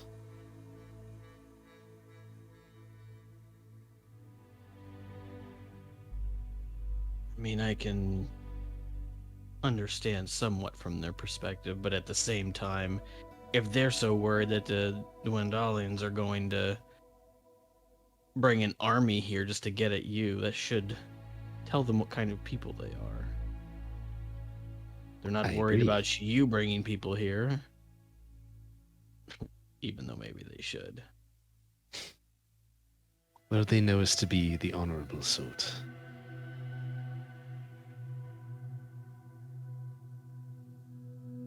But if the war was brought to them, if the horrors of the Dwendalian Empire were brought to their doorstep, and their effects made real, perhaps they might make a decision. Oh. If a certain political leader from the Empire happened to meet an ill fate while under the protection of the diarchy of Uthodurn, perhaps their hand would be forced.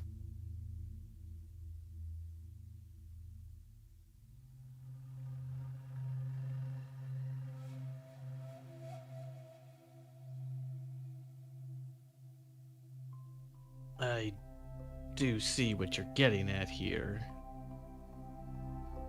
but I'm not alone.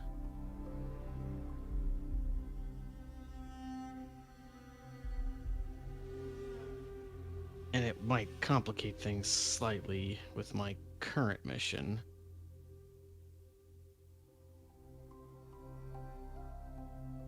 What is your current mission? Of a personal matter.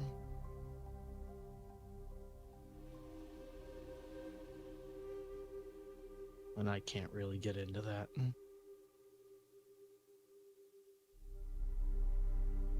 Well, you've always been one of our best. And you've always had the freedom to operate the way you see fit.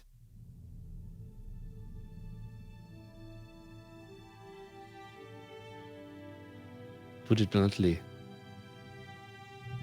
it would help us greatly if Lord Baracus met his fate here.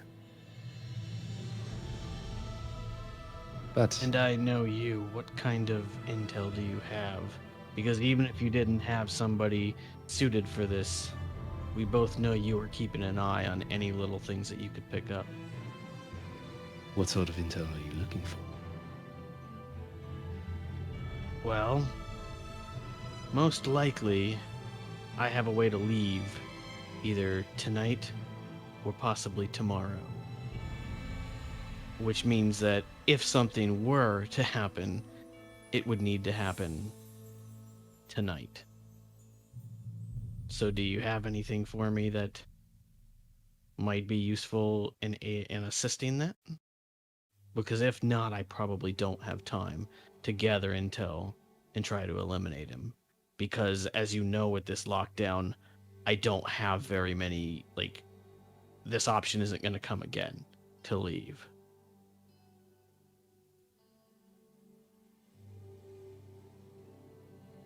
Well,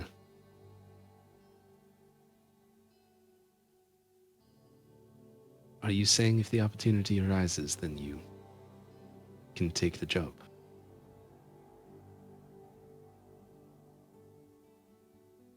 Yes. Very good.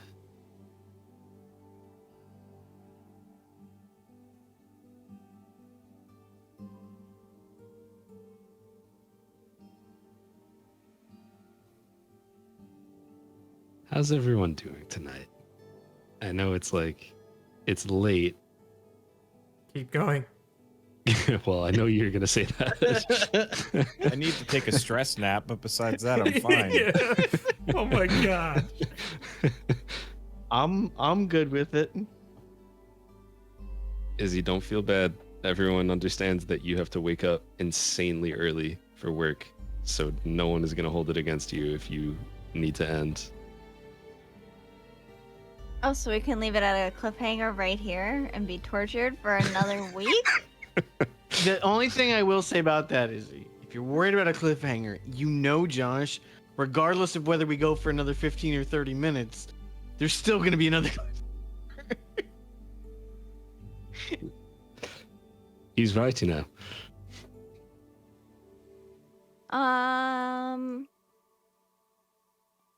Oh, guys, I'm sorry, but I'm real sleepy. That's fine. Understandable. Yeah, it's all good. Wow. Oh, how can that end there? Just wow. All right. So we'll pick up from there next session. That was fun.